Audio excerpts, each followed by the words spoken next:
Hello, everyone, and welcome to SmashBoxxTV Podcast 554. Speaking of all those fives, it's two of them. Next week's going to be 555, and there'll be one more. Yep. My odometer on the way here went from 59,999 to an even 60,000. And it's funny how much I go in spurts of using my car a ton when I'm actually around and in the state, to then sometimes it sits for weeks or months at a time practically. It feels weird thinking I've put every mile on there except for the first 99 that were already there, but to see it hit 60,000. And now I'm also over the fact of seeing it related to PDGA numbers.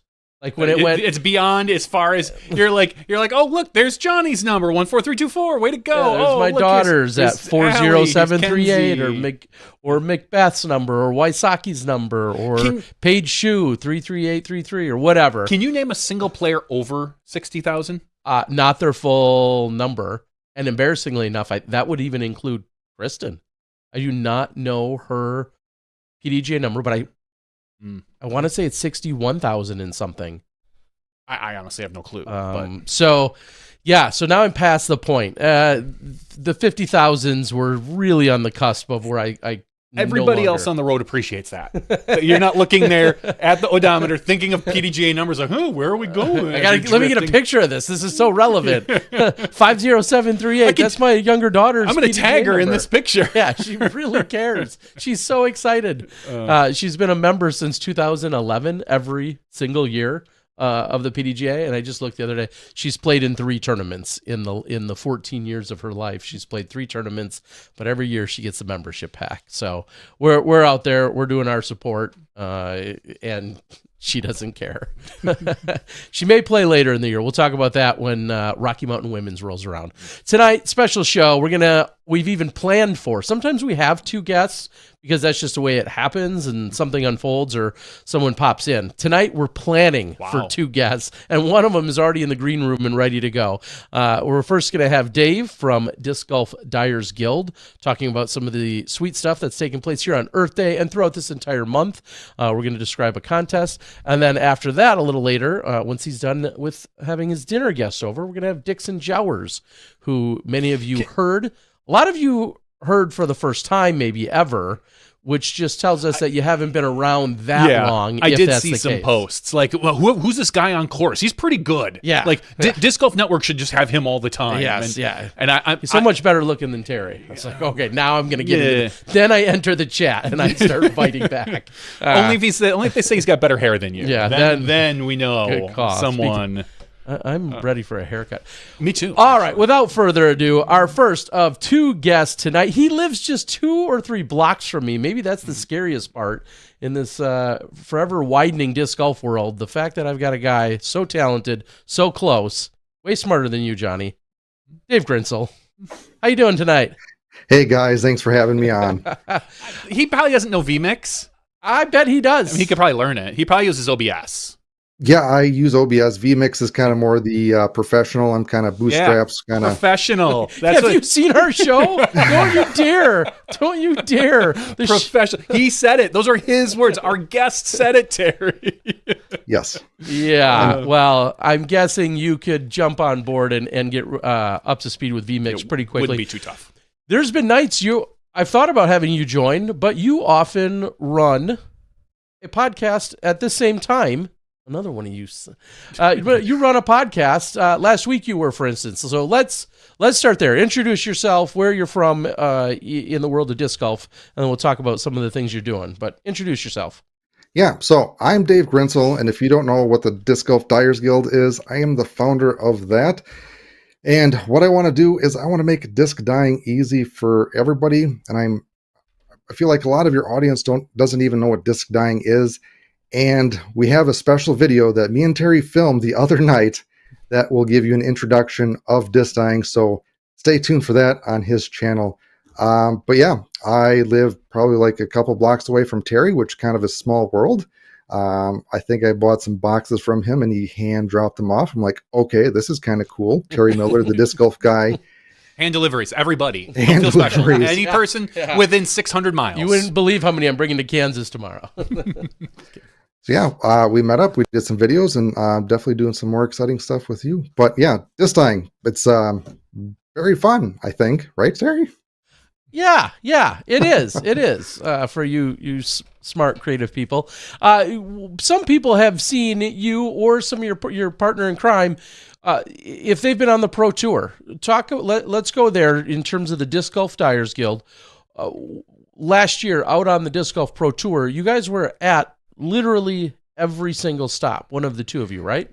Yeah, so my other friend, Austin Horner, who I've known since high school, things just worked out and he was able to go on tour the entire year last year. So all 18 events, plus the one PDGA event. So all the Pro Tour events, 18 plus that PDGA event. And he and the Dyers Guild taught over 500 people how to dye a disc on site. So people could buy a disc, bring one of their own discs, and dye a disc on site, and within an hour, get it back. And as far as I know, no one was disappointed in what they created, and they were very, very proud.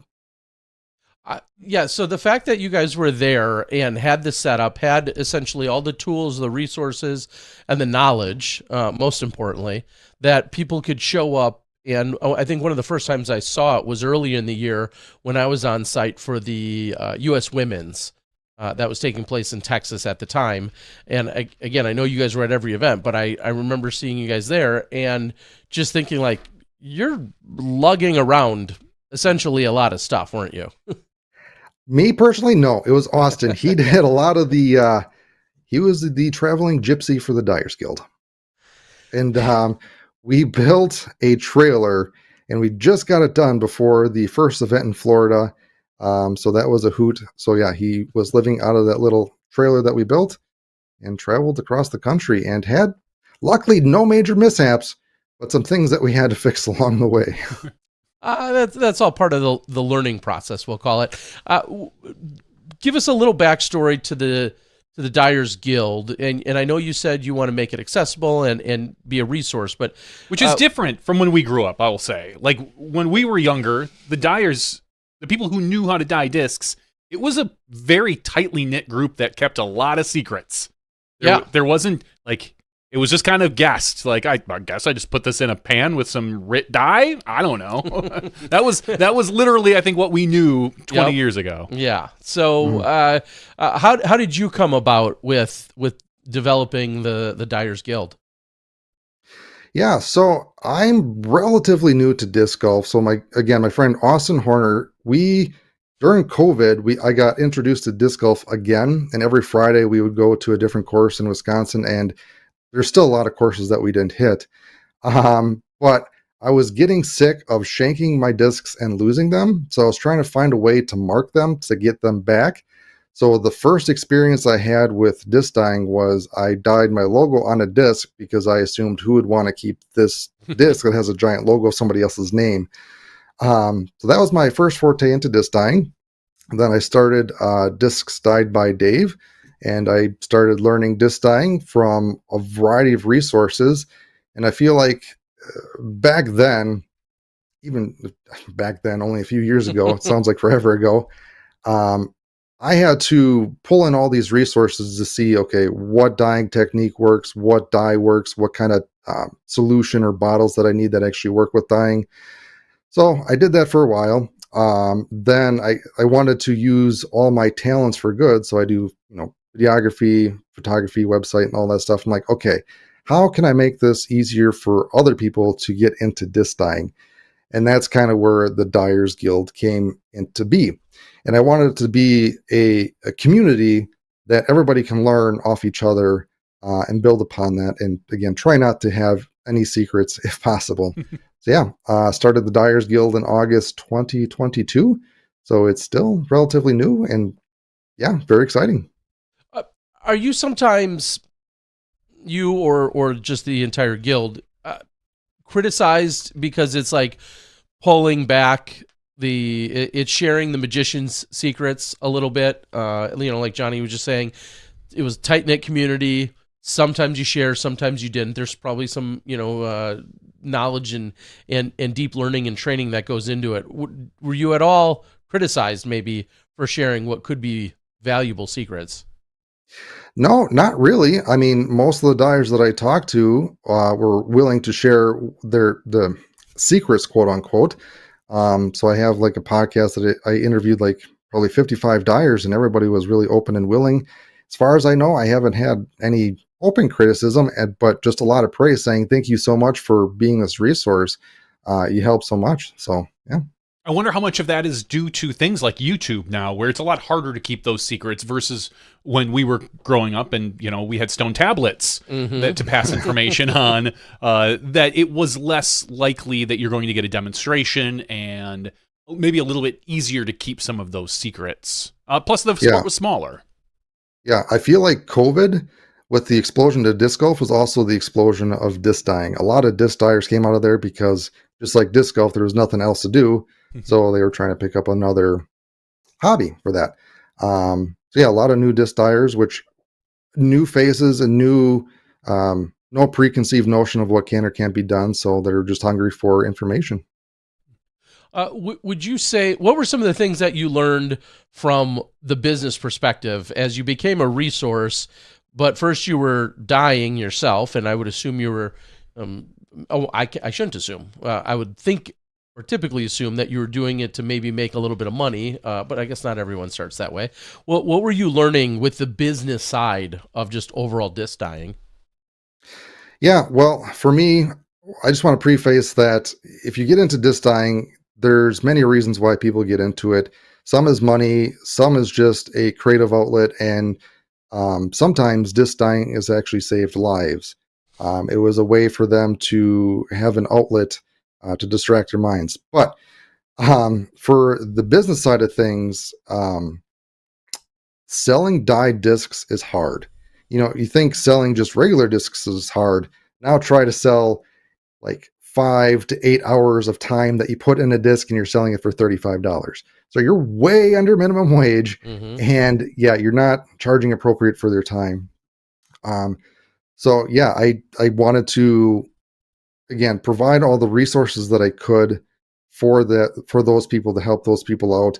And if people do want to get into the business side of thing, we do have the business builder, where we basically help you with everything, with your marketing, graphics, website, to help kickstart your business. And that is if you're really serious.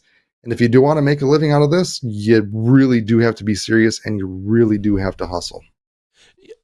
Yeah, following that up, all artistic endeavors, I feel like, are that much more difficult, especially at the beginning, in order to be quote unquote appropriately paid. And like you just said, you have a $15 or $20 disc. That's just straight up normal retail for most discs, somewhere in that general area. And then you're talking about having this art that's added to it. These can be 8 or 10 hours, depending on what the artwork that's being added.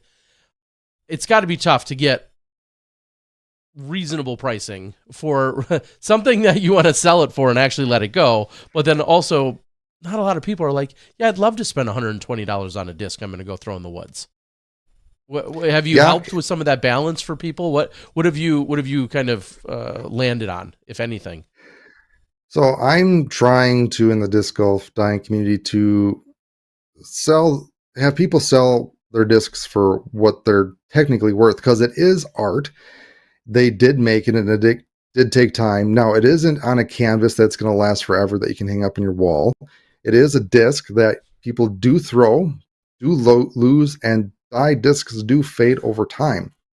But there are people that are willing to pay for that, and there's what people not willing to pay for it. So I'm still trying to figure out what that line is, and I'm talking to a bunch of dyers to see what they're selling their discs for. And again, I feel like most are underpriced, but I'm trying to raise everybody up and not the race to the bottom of the price. I don't want to be the Temu of disc dyeing. Which I can totally understand. Would you, for the longest time, it felt as if people just dye discs and they either sell or they don't. And then there was what I discovered or thought was happening, a shift to essentially commissioning specific dyes. Hey, I love this particular cartoon or anime or reference or whatever the case is, movie, whatever, pop culture reference, and whatever it might be. Can you do that on a disc? Where do you feel like most of the dyeing takes place right now? Is it more abstract and random stuff, or do you feel like it's more commissioned to something really specific? It really depends on the dyer and what they want to do. You can go what I would call dyer's dye, where they dye whatever they would like. Then they try to sell a pre-dyed dye. Or there's dyers that do commission-based, that the customer comes to them saying, hey, I would like the sports ball logo on this disc. Can you do it? And I was doing the business side, the business side of disc dyeing podcast, and it's a mixture of both, and it depends on the dyer. With the pre-made dyes that you try to sell, it seems like you have to do a larger quantity of those at a slightly lower price to make the money. Or you can do commissions where you do less, but you charge more because it's a one-off custom type thing to make the money. So it depends, and most do both. Okay. Yeah, I guess it makes sense that you're probably dabbling a little bit, because if you go to a show, you go to a show or a trade mart, a fly mart or something of that nature. You want to show up and you want to have product that is accessible to purchase immediately, but also you want to be showing off what your skill sets are. And if you're only doing commission pieces, well, hopefully those have all sold or already been claimed. Mm-hmm. So I guess you're probably dabbling a little bit in both. Let's switch gears for a moment and talk about what's going on this particular month. We've been seeing more posts from you. I've been also sharing them because it is really exciting. But explain to everyone what's going on right now during this month, and so appropriately fitting here on Earth Day. Yeah, so I am super excited about this. We're hosting the Upcycle Disc Challenge, and I don't think I've ever seen anybody do this before. So the concept is, you find or buy a used disc, then you dye it with something awesome, then you need to make it functional. So think like wall clock, trophies, planters, anything like that. So you're reusing a used disc in a functional way that I have not seen anywhere. And the submissions so far are blowing my mind. Definitely go check that out. If you go to the Dyers Guild website, you'll be able to find that. And if you have an inkling to try it, you are more than welcome to try that. And the submissions are open through the entire month of April. And it's going to be 1, 2, 3 winners. And it's going to be based on the number of votes that you get, and have some awesome prizes as well. We have unreleased Ice Canyons from Trash Panda Disc Golf. 2 packs of dyeable discs from Infinite Disc, so 6 discs each. Then also the disc in a box from Terry Miller. So, yeah. Shoot, I said yes to that? I committed to that? Yep, 1,000 boxes, right? Good. Yes, yes, that's exactly right. Let me just check the contract that I signed. And hopefully, Terry, we can get you on for the live stream on May 5th, where you will actually pick a Judge's Choices winner. Ooh, that sounds like a lot of pressure, but I'm here for it. You can be bought too, which is great. Yeah, that's true. They get a nod if I know their PDGA number already or something like that. I love it. What has been the relationship with Trash Panda? I know you mentioned a special unreleased disc that they're putting there in part of the Players Pack. Clearly, this is so much right up their alley in terms of recycling, repurposing, things of that nature. You know, their entire company built on, all of those incredible environmental premises. What exactly has been the relationship? Because I'm sure there's someone out there saying that dyeing and some of the process and or some of the components to dyeing might not be environmentally friendly, but I'm sure you have a rebuttal or explanation to that.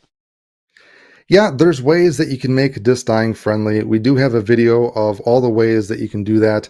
You can, if you really want, you can dye with nature, like leaves and other things, but there's small things that you can do over your course of your dyeing.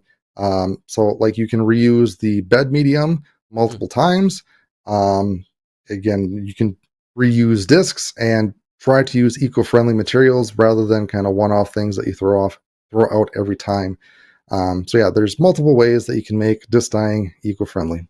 Yeah, I think that's crazy, and I'll pull back the curtain just a little bit and say that something I learned from watching some of the things that you've done, including, glue is a very common product that gets used, and to know that you're using essentially a pie pan.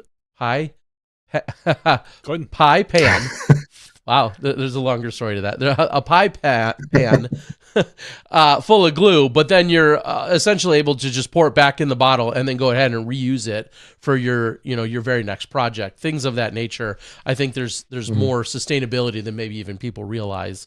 And then you also have within the Dyers Guild and your boxes and your kits, you essentially try to make this idiot proof. I know you said you want to make it fun, but you make it almost challenge idiot. him to that. You make it almost idiot proof though, don't you? With the options and the things that people can just buy from you or invest, right? Yeah. So we do offer 3 or 4 different kits if you do want to get into disc dyeing. So we did do a video where Terry dyed a disc with one of the kits, and he was able to do it. So if he can do it, I'm almost positive you can do it. These kits were tested and vetted by a lot of the popular disc dyers to make sure like the colors work, the materials, the items in the kits.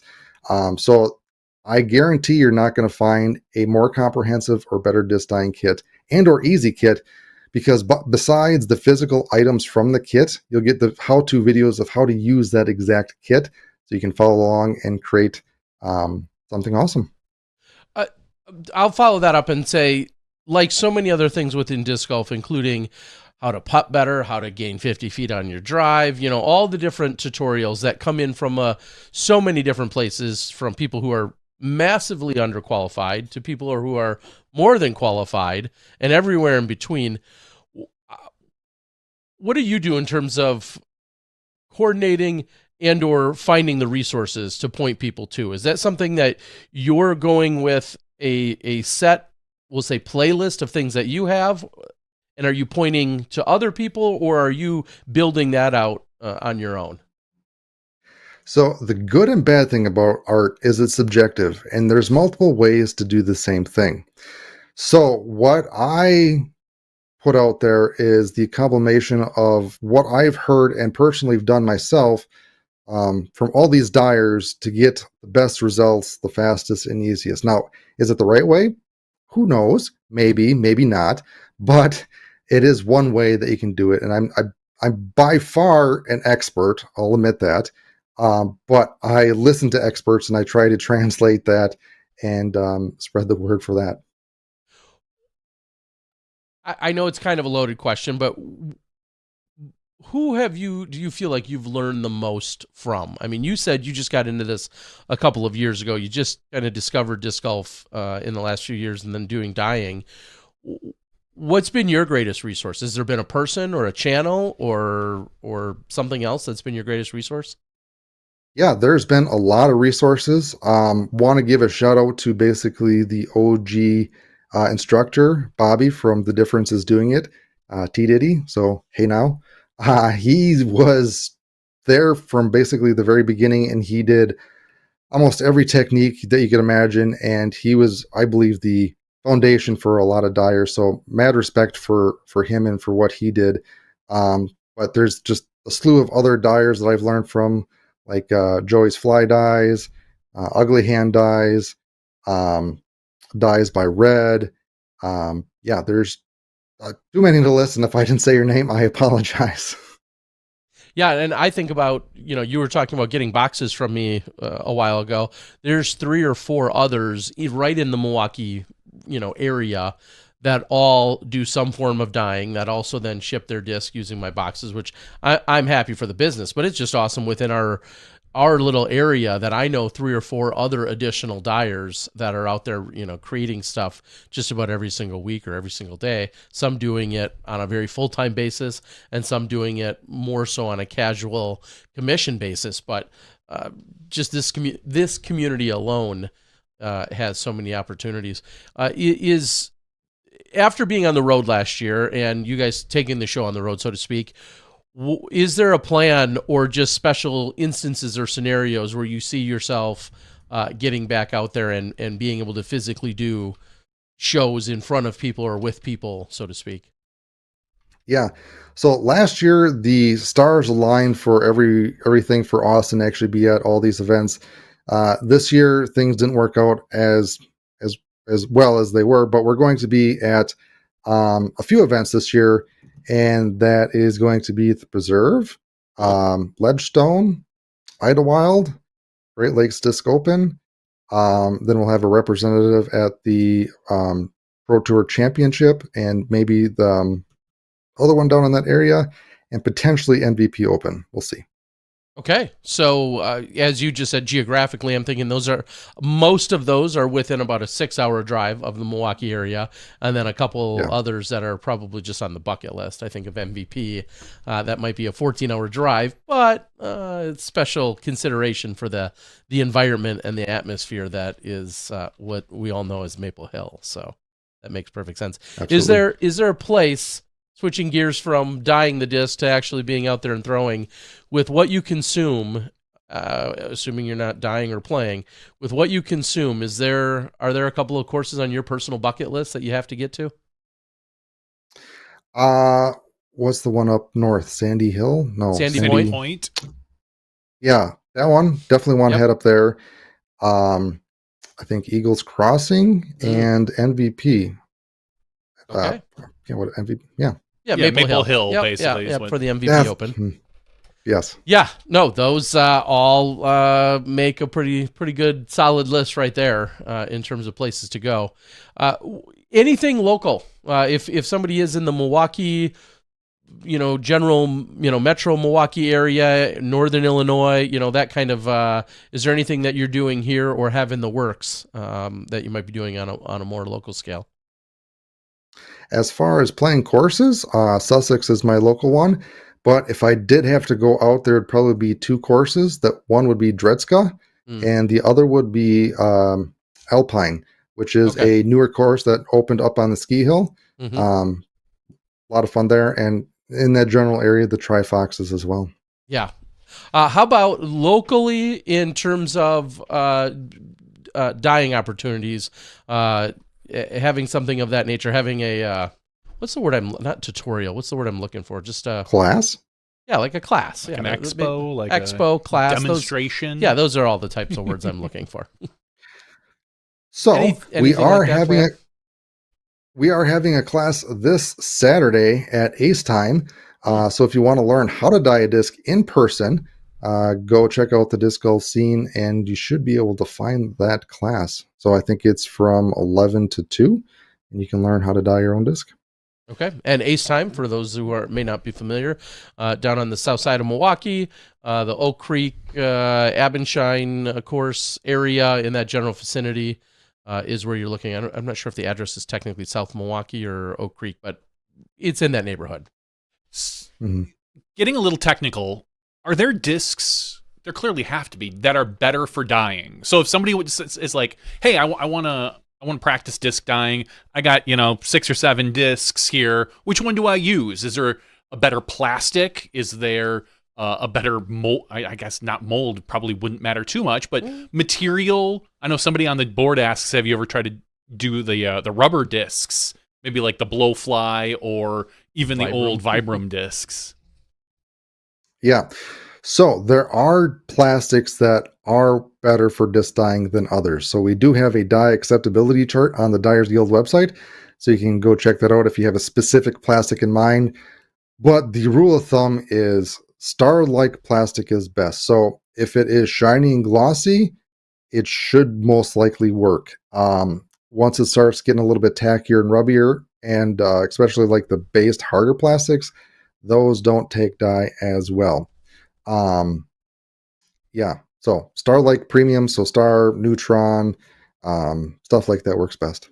So some people get excited when new plastic comes out because they're excited to throw it. Do you look at that and go like, "Ooh, I can't wait to try that out on a die"? Like I mean, I was thinking how Lat 64 has a new plastic coming out for some of their some new putter and I think some mid ranges they're throwing. There's new glow plastic that seems to be coming out yearly. That's better and better for glow. Like, do you get excited for that like some people do to try to dye them? I have too many discs, but That doesn't stop anybody. That's never stopped anybody. no, but that brings up a good point. If you do want to sell dye discs, getting the hottest plastic usually moves better than something like a very unpopular mold or something that's been around for a while. So if you really want to move something, try to get on the latest new mold plastic as soon as you can. Yeah, I think about, as you were just saying, the popularity of the plastic type, and then is that something you're sitting on forever? And then with every passing month or so, there's some degradation. Degradation? Yes. In the, I'm sick. In the, just in the vibrance of the overall look to it. And it kind of feels like maybe some of those dyes feel like they're like slowly dying, for lack of a better term, right?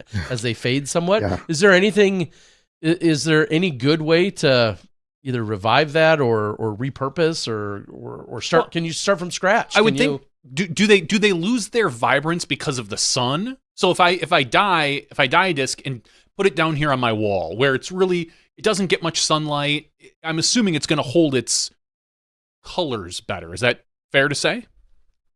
Short answer, yes. So the long answer is, with dyeing disc, it's not like painting where you put stuff on the surface. The dye actually permeates the disc. And with dyeing, heat helps to get the dye initially on there to get the best saturation. But since heat helps, it's also your enemy. So if you leave your dye discs in a hot trunk of a car, that dye is going to migrate through the entire disc and will actually show up on the bottom of the flight plate. So heat good for dyeing to get the saturation, heat bad for dyeing because the dye will migrate and spread and fade. If you really want to preserve your dye discs and you're really hardcore about it, put it in your freezer. And never open the door. Never let the light come on. Yeah. Wow. Yes. How long? I feel like that's a test you should be running. I mean, you are the Dyers Guild. Putting a disc in a freezer versus setting the disc on top of the freezer, for instance, or some other place, and then just running that test of two nearly identically dyed discs and see what the vibrance is after 6 months or a year. Have you done that? No, that is one of the Detectives episodes that we want to do, is to see basically what we want to try different plastics as well to see how long the dye lasts on the plastic. So doing some sort of control method of dyeing for each disc so everything is the same, then throwing the discs like on the roof of my garage and let them sitting in the sun, and also putting them in the room or freezer and just taking note of how long it takes to fade or how long they last. And again, different plastics fade at different times as well. So Star-like plastic takes dye well and roughly fades okay. But Champion plastic, it's a little bit harder, and it's a little bit harder to dye, but it lasts a little bit longer because it's just the way the plastic is. Yeah, and I was explaining or talking to Dave the other day, thinking about when you talk about different plastic types and then even molds, think about how, again, if you're old enough, a 9-time or a 10-time KC Rock, for those that are familiar with those essentially really didn't take a dye, but you could, conversely, have a 9-time Ken Climo Firebird or a 9-time KC Banshee, which although was still considered KC Pro plastic, the plastic was of a totally different texture or feel, so to speak. So you could dye the Banshee, you could dye the Firebird, but you really couldn't dye the KC AVR or the KC Pro Rock. So even within, there's still some of these subtle nuances that I feel take place in terms of the plastics and whatnot. Yeah, even like Discraft has a bottom stamp ESP plastic, and there was a run of that seemed a little bit more chalky and faded super fast, which is really weird because typically the dyers that dyed the ESP plastic have great results with that. But for whatever reason, whatever that plastic mixture was in those bottom stamp runs, it just was not good. Well, so going back, before we let you go here pretty soon, going back to your podcast and some of the things that you're doing, what are the series, the segments, things of that nature? Like, what's the regularity and what are you trying to accomplish with a lot of those live shows that you're doing? Yeah, we're doing so much. I got to try to remember what we actually do. So every month we have the roundtable review. So that's every first Tuesday of the month. So people can submit their die discs for our panel to review, which is really fun because we see some really creative stuff and we get to critique some awesome stuff. And the live chat in there is a hoot. The other thing that we do every month is the die-a-thon. So typically it's not a contest, it's just a theme to inspire people. So if you're in a creative rut or want to try something new, you can do something for that month. And if you post what you created for that theme for that month, you'll get entered to win a random drawing as a little bonus.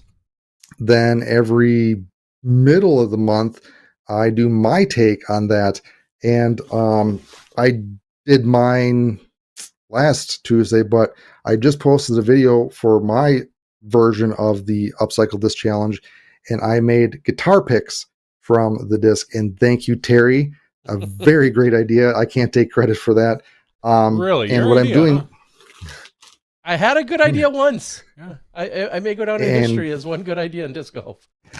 And what I'm doing is I'm individually packaging these. I took a photo of me with them, and I signed them, and they are for sale on the Dyers Guild website. So it is a one of a kind. You get a pick of a pick that I took. So go check that out.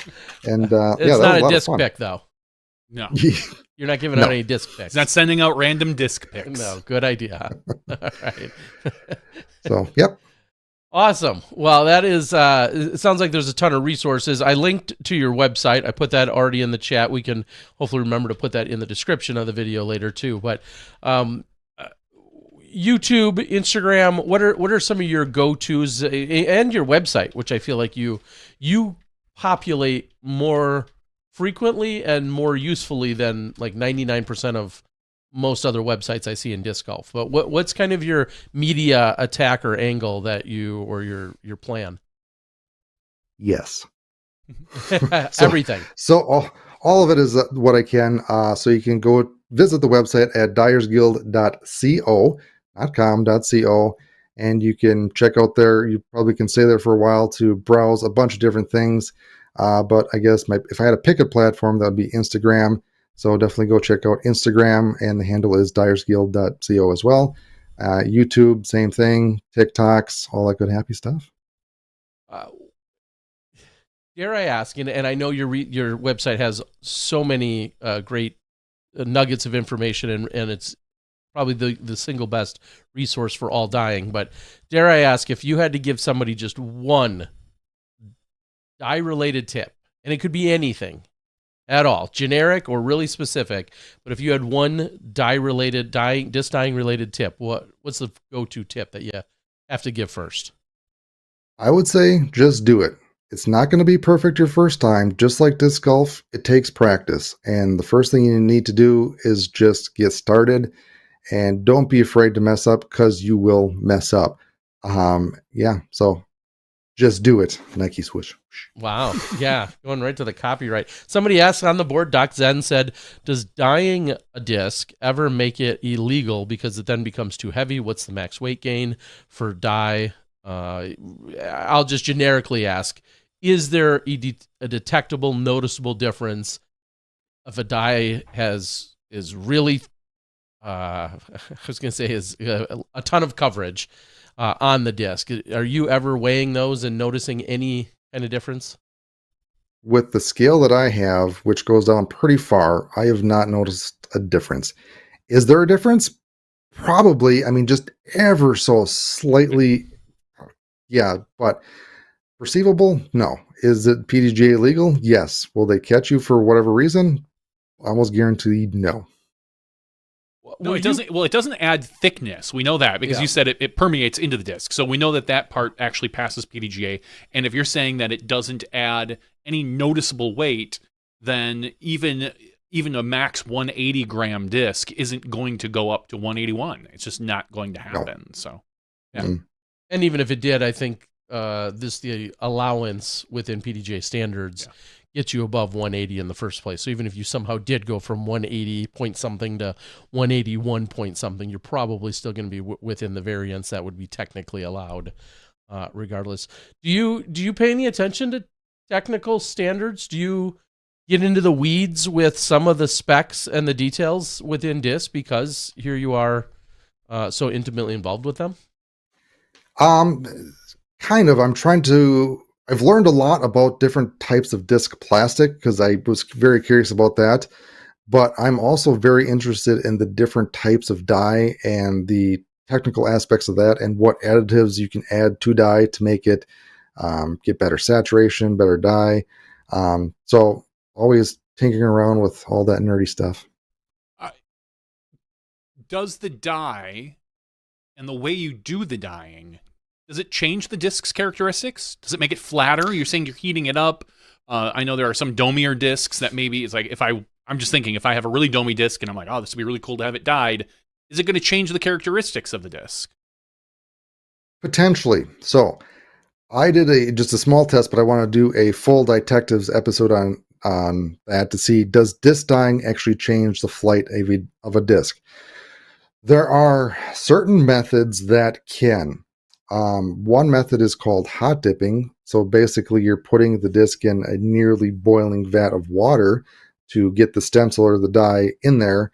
And that heat, if you have like a really domy disc, can change that dome of the disc to go flatter. So it can change the parting line. So unscientifically, yes, I have noticed that excessive heat can change the flight characteristics by changing the parting line because of that dome. Okay. I mean, probably similar to if you were to leave it in the back of your car in the window on a sunny day, it's going to heat up to, over 100 degrees in there, 150 degrees. And we've all had that disc that you look at and you're like, oh, God, I wish I wouldn't have left it there. And it's just not quite the same anymore. I know, when you put it on your kid's head and you're like, hey, this will shade you from the heat in here. And then it doesn't. And then, No, that's a you thing, Terry. I mean, I had a lot of trips to the post office with my kids when they were young. So I'm sure. I'm just kidding. They're both healthy and growing up, so that's good. Aaron on the board asks, will he do an exclusive run for a brand new disc golf shop in San Diego?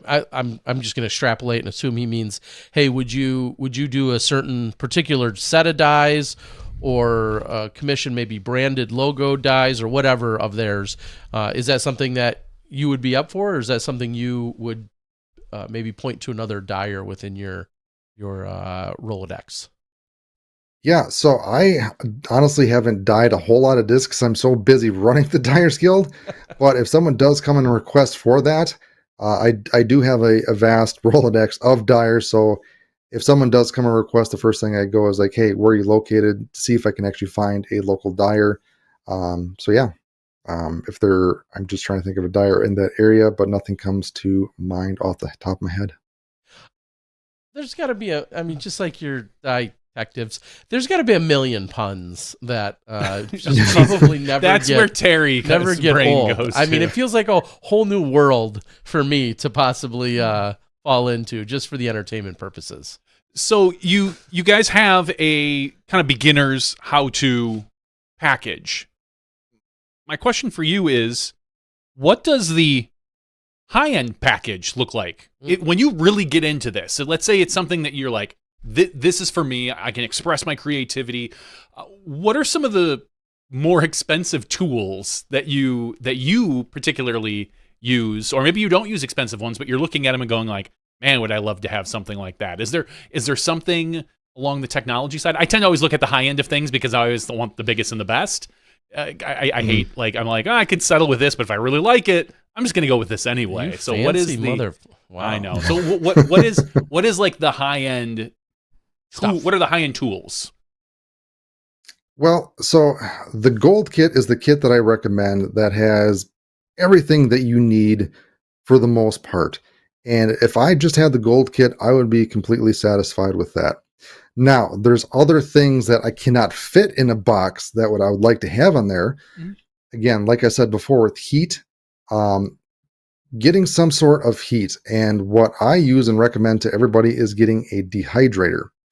The reason for a dehydrator is you get the perfect temperature that we're looking for to dye discs, and it is consistent, even heat throughout.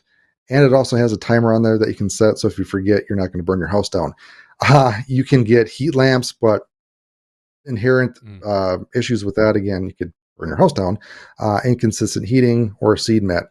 So a high-end thing that I would recommend is a dehydrator. The other high luxury item that I would recommend is I do a lot of mixing of the dyes. So the dye comes in powdered form, and I mix it in various solutions. Like the popular one that I use is acetone. And I have this lab mixture that mixes it really, really well. So you're not just there shaking it. You put it on this lab mixture, and it mixes it up really well. That is a first class or first world high-end item that I would recommend getting. It's like CSI in his place, isn't it? Yeah. Yeah, There's some stuff that might happen. So I haven't seen a dye mixing tool. I'm thinking of when you go to the Ace Hardware or to Menards or Lowe's or whatever, and they're mixing your paint. Putting in that fancy shaker thing, and then it's getting your paint all ready to go. Is that essentially the type of thing you have for mixing up some dyes? For the most part, it's basically a base, and that you put the bottle on there, and that base wiggles really, really, really fast. So it creates a vortex pattern in the bottle. Yeah. Huh. Yeah, I was thinking like you see the CSI, they put the vial in there and it spins it around, and stuff's gonna get weird at his house. I'm gonna stop by there on the way home. Yeah. Something like, I'm just thinking different tools that, like a kiln. Would that be useful, or is that too hot? I know those, and that's like real high end for people to do pottery and things like that. But I figure if you're a creative, maybe you have some of these things. And what about a pizza oven? A pizza oven. I've got one upstairs. Austin recommended a Bazaar. So the little pizza oven, that spins. Yeah, we haven't tried that yet, but could be potentially an option. But yeah, I feel like as artists, we try to be thrifty and use what we can. The other most expensive thing that you might buy as a disc dyer is a record player to do spin dyes. Mm-hmm. I use just a cheap $40, $30 briefcase record player, but you can get really nice direct drive ones that are nice and smooth and level that are a couple $100, or you can find used on Facebook Marketplace. But yeah, record player, hydrator, it's fancy as it really can get. Have you done anything with like laser cutters? I know that there's some dyeing that you do with stencils and things like that, and a lot of it is on that sticky paper. I'm assuming maybe some of that goes through a laser print or a laser cutter first. It's not a laser printer, a laser cutter before you put it on there. Can you stick it on the disc and then put the disc in the laser cutter? Or I'm not super familiar with laser cutters. I've seen them, but so. Lasers, no. Vinyl cutters, like plotters, yes. Okay. I guess that is the other piece of equipment that I forgot that a lot of people do get is a vinyl cutter, like a Cricut or a Silhouette, some sort of plotter to cut vinyl. And everybody uses it for stencils. So like the nice black lines of design, specific things that you see on a disc, that was most likely done with a vinyl cutter. So basically, you cut out your design, you put the vinyl on the disc, you weed out the areas that you want black, you apply your black of whatever technique that you want, and you peel the rest of the vinyl off, and you do whatever else that you need to do with that. And yeah. What I think maybe you need is two guys who don't know what they're doing, clueless, to just ask a bunch of really crazy questions, and then all of a sudden you're like, oh, yeah, no idiots ever thought of that. Thank you, guys. That's what we're here for. Yeah, that's what we're here for. That's why I said, like a kid. Like, again, I grew up in a relatively creative family, which we had access to kilns because things like that, which is when I think of heating something up, for whatever reason in my brain, that's what I naturally think of, because I go over to my grandmother's house. She did porcelain dolls. So we would be downstairs peeling porcelain dolls carefully out of molds and then putting them in a kiln. You'd stack them up. It would heat them up for how many ever hours, and then you got slapped if you touched them after that because we were dumb kids. So those are things that for whatever reason I naturally think of, and it's probably clearly way overkill, but I don't just overkill. Yeah.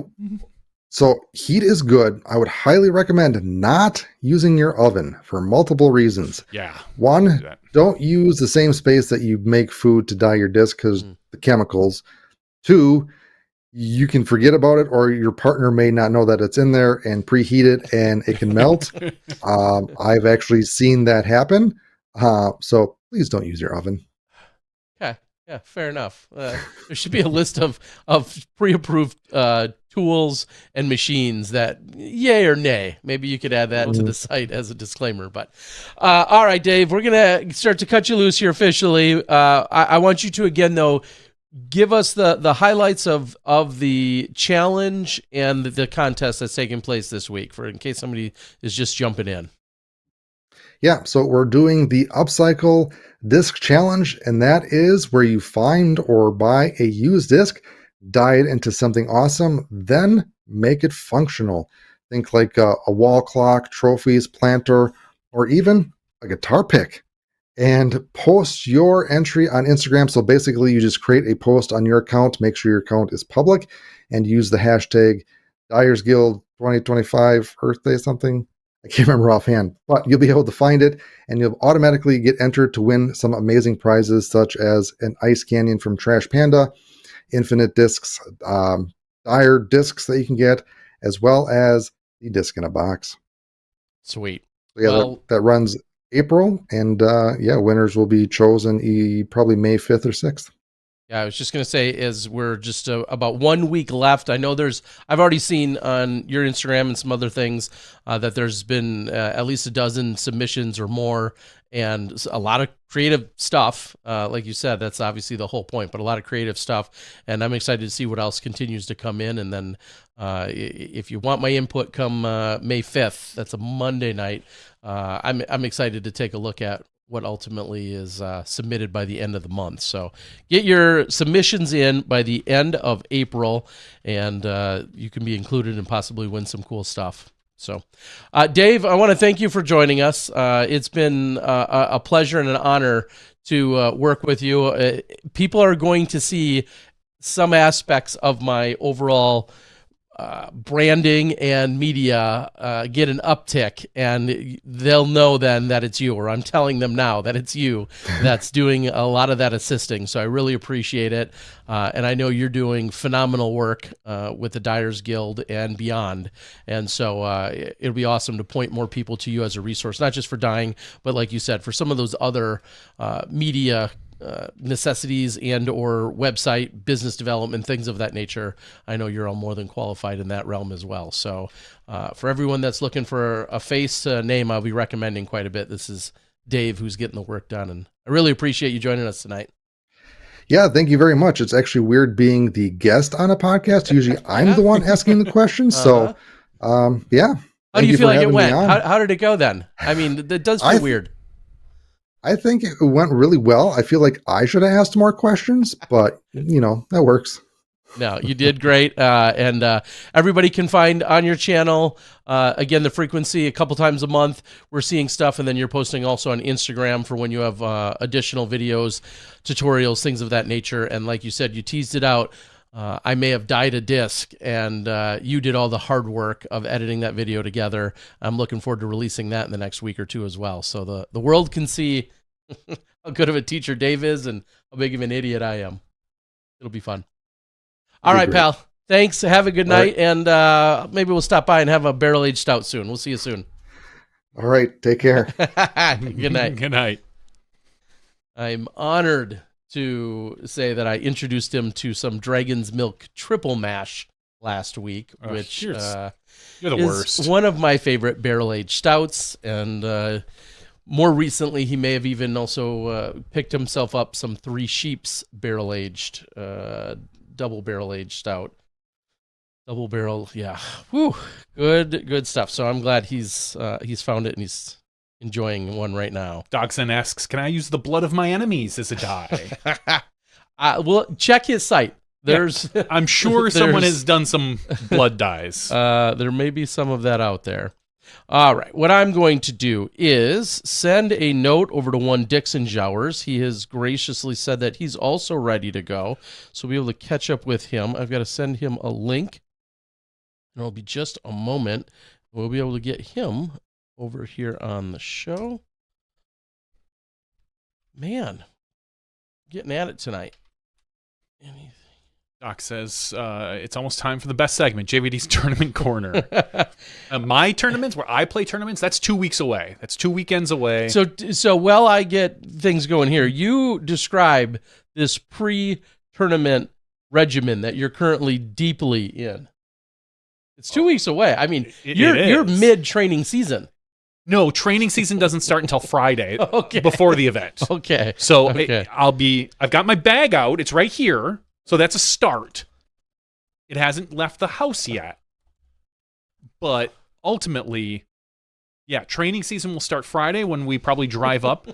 And I get out of the car and kind of go like, oh, God, I've been in that car for like 2 hours. Mm-hmm. And then everyone's like, sure, let's go play these long courses. Yeah, in fact, let's play 2 of them today, a long course and a only kind of long course, both of which are like 22 or 24 holes. Some random number. Yeah, some random number. And then I'm like, oh, yeah. That's when it begins. And then that's when I say, you know what, guys, I'll play the first round. And then I'll just kind of throw when I want to on the second round and inevitably play every hole with multiple shots and the next day really regret it. That's going to be my training regiment, Terry Miller. That sounds brilliant. I mean, that's really what it comes down to. If I'll probably do some stretching.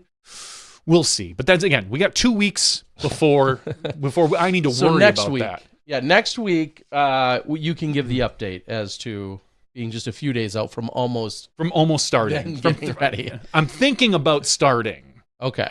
Yeah, fair enough. I'm thinking about making a plan to start. That works. We're going to have Dixon Jowers here in just a quick second. I want to thank Dave again for joining us. I put it in the description, in the chat already. I'll try and put it in the description in terms of the website. Make sure you go check that out. Anyone can submit any submissions. The creativity alone from people taking a dyed disc and then just simply repurposing it, cut it up, reshape, remold, use heat, use cold, whatever you want to do. Get out other power tools or get out your pencil shavings, whatever the case, or your pencil shaver, whatever it is. Find a way to repurpose a disc and then get it submitted for the upcycle challenge. It's absolutely awesome to see out there.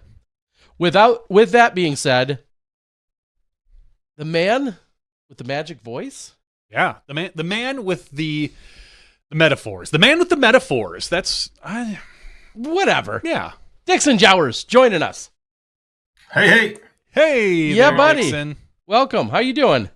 I'm doing fine. How about yourself? We're good. Yeah. So you had company over. You were out to dinner. All the players are in Kansas City, so I'm assuming some of them are coming through Emporia on their way to California. Anybody we know this weekend? Ooh, name drop. Yeah, no, I played around with Zach Melton and 2 of his. I said anybody we know. Anybody you care to know? No, played with Zach, and then 2 of his boys from his college team are in town for GBO, and so we went and played a round out at Jones yesterday. Did the Emporia State people just stand on the sidelines and stare angrily at them, or like mean mug them? Well, so the championship that they won was D3. But they did slip in there that their D1 team beat Emporia's D1 team. All right. Okay, fair enough. So, I mean, you can't argue with results, right? When you were out at Jones, well, I guess the first question is: Are you playing this weekend? GBO happening? Of course. You're signed up and you're competitively playing. Do you feel better or worse I'm signed up. You'll have to ask on Monday whether You're or not in the I was competition. intended How to about play. that? You're in the Yeah, very competition. good. Do you feel Hey, I'm better? lead card on the first day with EMAC. So Oh, okay. How much did you pay for that? I actually wish it would be earlier in the day because I still have to work. So if the earlier in the day that it was, then I could get back to work faster. So that'd be nice. That sounds like Disc Golf Rich right there. Do you feel better or worse knowing that everything you said on a mic last week, now somebody can go see what you do just a week later on your home courses? Like, they're gonna have something to point at, whether they knew you or not. They're now gonna be like, hey, wasn't that guy just talking trash last week? What's he doing at Jones today? And what's his score? Are you worried about that? Well, not if I play like I have lately. Actually, we're playing 2 rounds at Champions. That's formerly known as the Country Club, and 1 round at Jones East. And my last round at each of those places was my best round ever at those, or at least for those layouts, according to UDisc. So if I play like that, then yeah, bring it. But if I play like some other rounds that I've had out there, then it can get ugly quick. But I mean, there's tons of encouragement and tons of nice people on the internet, and then there's also people that will argue with a wall. So in the final 9 at Wide Open, Gannon had that incredible shot on hole 6 from a knee down the alley, turned over. Do you remember this shot? Yeah, it looked, honestly, I had said at first, when I first saw him throw it, I said, that's one of the luckiest shots I've ever seen. And then he says in his interview afterwards, I hit my line exactly where I was throwing it. And I was like, all right, I even said on a chat board, I said, I'll eat my words and say that if he was truly aiming for that spot, I still think there was a little bit of luck involved to be able to get through exactly the way he wanted, but that's where he was aiming. No luck at all. So my point is that there was people on the internet arguing, saying that was the luckiest shot ever when I was literally standing there. So if you go, when they switch cameras to the catch cam and you're looking back up the fairway, if you look in the distance, I'm standing there, a big maroon poncho on, black pants. I am right on the main alley of that fairway. And he was never within 10 feet of a tree. Wow. It was the perfect shot. And it totally forced. I mean, Paul was already in a tough spot, even if Gannon hadn't thrown anything. But then when Gannon threw a good shot, that's why Paul tried to throw this power forehand roller to the bottom of the hill and then up, and it hit a tree and all this business. But I mean, like, I have the perfect angle, except for the 10 people that were standing right around me. Nobody in the entire world has a better angle on that shot. Not even Gannon, because he was throwing out to his right to get to that. So anyway, all that to say, people are going to say that I'm crap at disc golf no matter how I shoot this weekend, because if I shoot good this weekend, they're going to go look at rounds from 3 weeks ago or whatever. So, it is what it is. I'll rephrase it then. If you were playing your best golf like you're doing now, or some of your best golf, and you were in the field throwing at the KC Wide Open in the MPO division, where are you placing?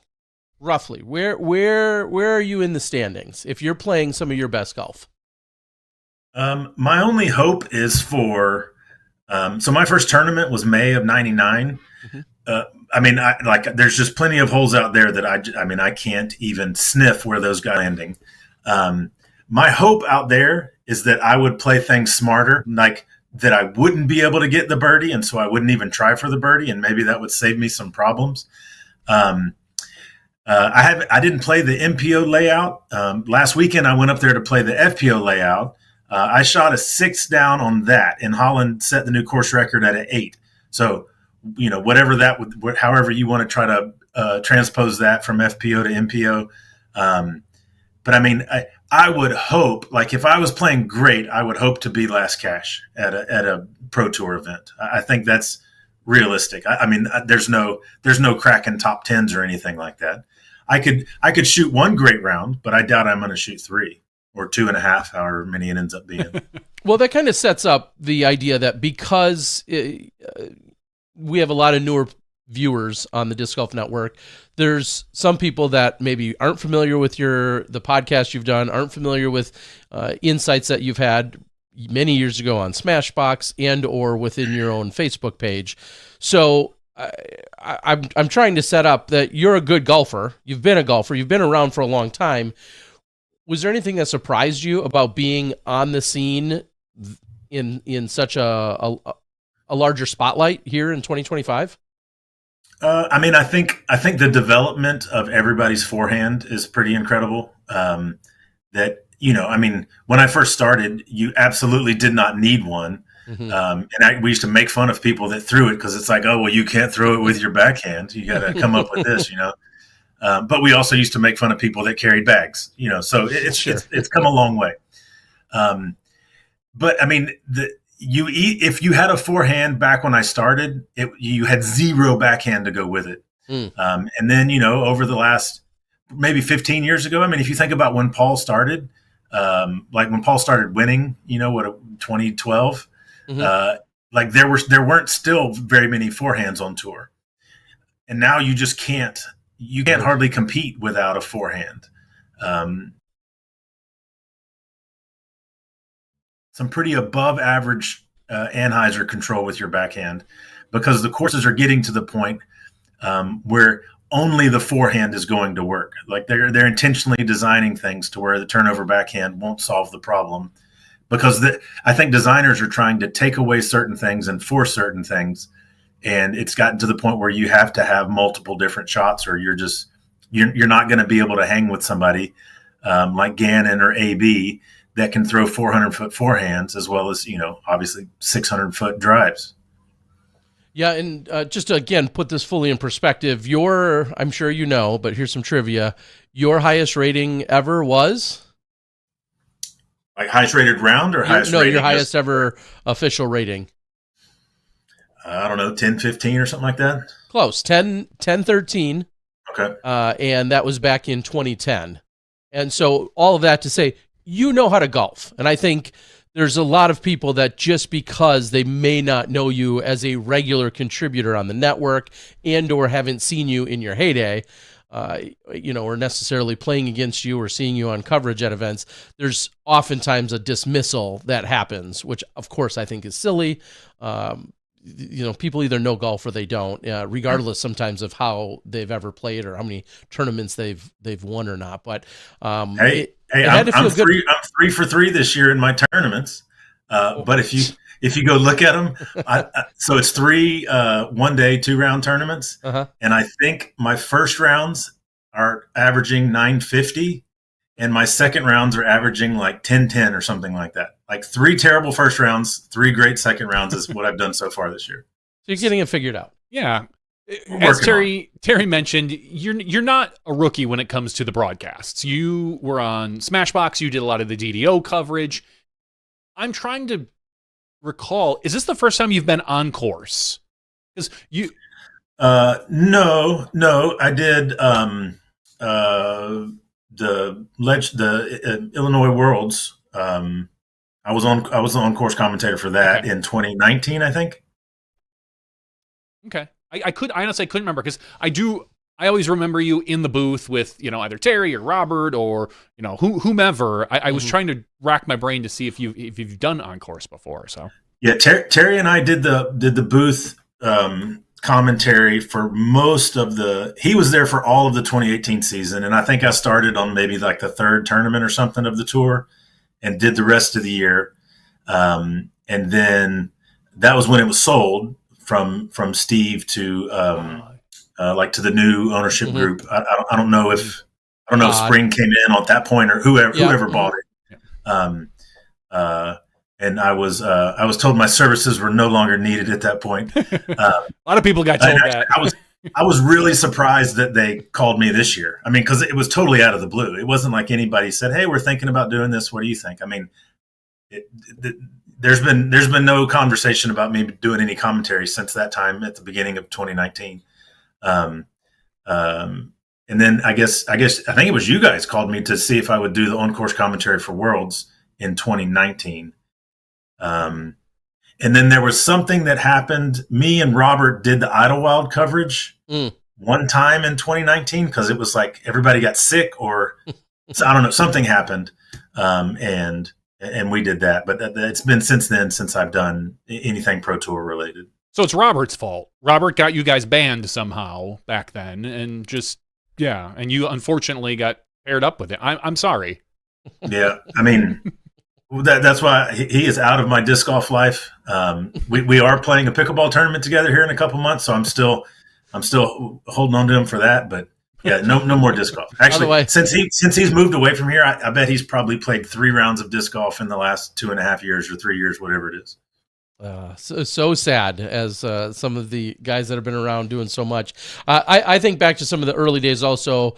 Again, the format of broadcasting was very different in that we essentially didn't have a booth a lot of times, where we were almost exclusively on the ground calling stuff. And you, me, Robert were out there standing there calling the shots on course. And it wasn't because we were the sideline reporter. We were the on-course reporters calling shot by shot. And, you know, you and I walking around in the park holding an umbrella, whether it was from the rain or from the beating sun, whatever it was at some of those GBOs, those were some of the scenarios that I think back to as well. So, yeah, with like a 50-foot microphone cable attached to a camera, so you could never go too far from the camera. Exactly, because we couldn't quite get to the expensive wireless stuff yet. Yeah. Yes, I don't know if you've been on course with the Pro Tour, but I was shocked by lately. I was surprised by how much that's grown. And how professional those guys on the ground were. They were very easy to work with. All of my equipment was ready to go all the time. They were on top of, if there was a problem, what do we need to do about it? I mean, it's really transitioned. I mean, because I think back to, when we were doing the booth, I mean, you and I would set up the booth. I mean, we're there setting up microphones in a storage room, someone's basement. Tables, moving the mop bucket. A vat of pickles next to you in the freezer. Yep. So, I mean, it was, I mean, really, I got to do the on-course commentary in Sweden one year when we were over there. And it was the sort of thing where there was a broadcast team that had never done disc golf before, and they showed up in their van. I mean, but they were professional sports producers, and they showed up in their van and gave me a microphone, and they said, "We know what we're doing. You know what you're doing. I assume we're going to be able to work together." And it went totally fine. And that's basically what happened here. I mean, Mahmoud was the producer, but he's in. I don't even know where he was. Chicago. Okay. And he said, "Hey, here's the name of the person you need to get." And so I showed up. I asked around. And Tom was the guy I was looking for. Tom, I think his last name's Rapp. Maybe. Rapp. Yep. I went up to him. He said, "Here's your pack. Here's how you work it." And they did all of everything. And then I just started talking into a microphone. So I mean, I was very impressed with how professional they were. And also just, kind, and they wanted to see me succeed, and, they wanted everything to go well. And there was no major problems, or really even any minor problems with anything on the technological side, which, from our experience, that's just, or from my experience, I mean, you've been doing it for years, so you've probably been a part of that growth. But, for me, not having done it since, 6 years now, almost, that was a monumental change from one to the other. So how much did you go back before we actually get into golf talk and look at all the comments? Where did you go? What sites did you just go out to? Facebook? Did you hit the Reddits? Twitter's great these days. Twitter's awesome. Because I just remember some of the early years. That's the first thing I would do. I would go out and check and say, all right, what did I screw up? Why do they hate me? What did I say that was wrong? Did you go out and do any of that, or did you just be like, I felt great about this? Oh, you mean during the tournament? Or after rounds and things like that, yeah. Oh, okay. I thought you meant, did I go back to 2019 and see what people said? God, no. Why would I do that? I mean, after the round, I reached out to Brian and Charlie and said, "Hey, I've come from a long line of, in all of my public speaking. I went to seminary, so there was all of this, preaching training, and the people that I was interning under, feedback was a big part of all of that.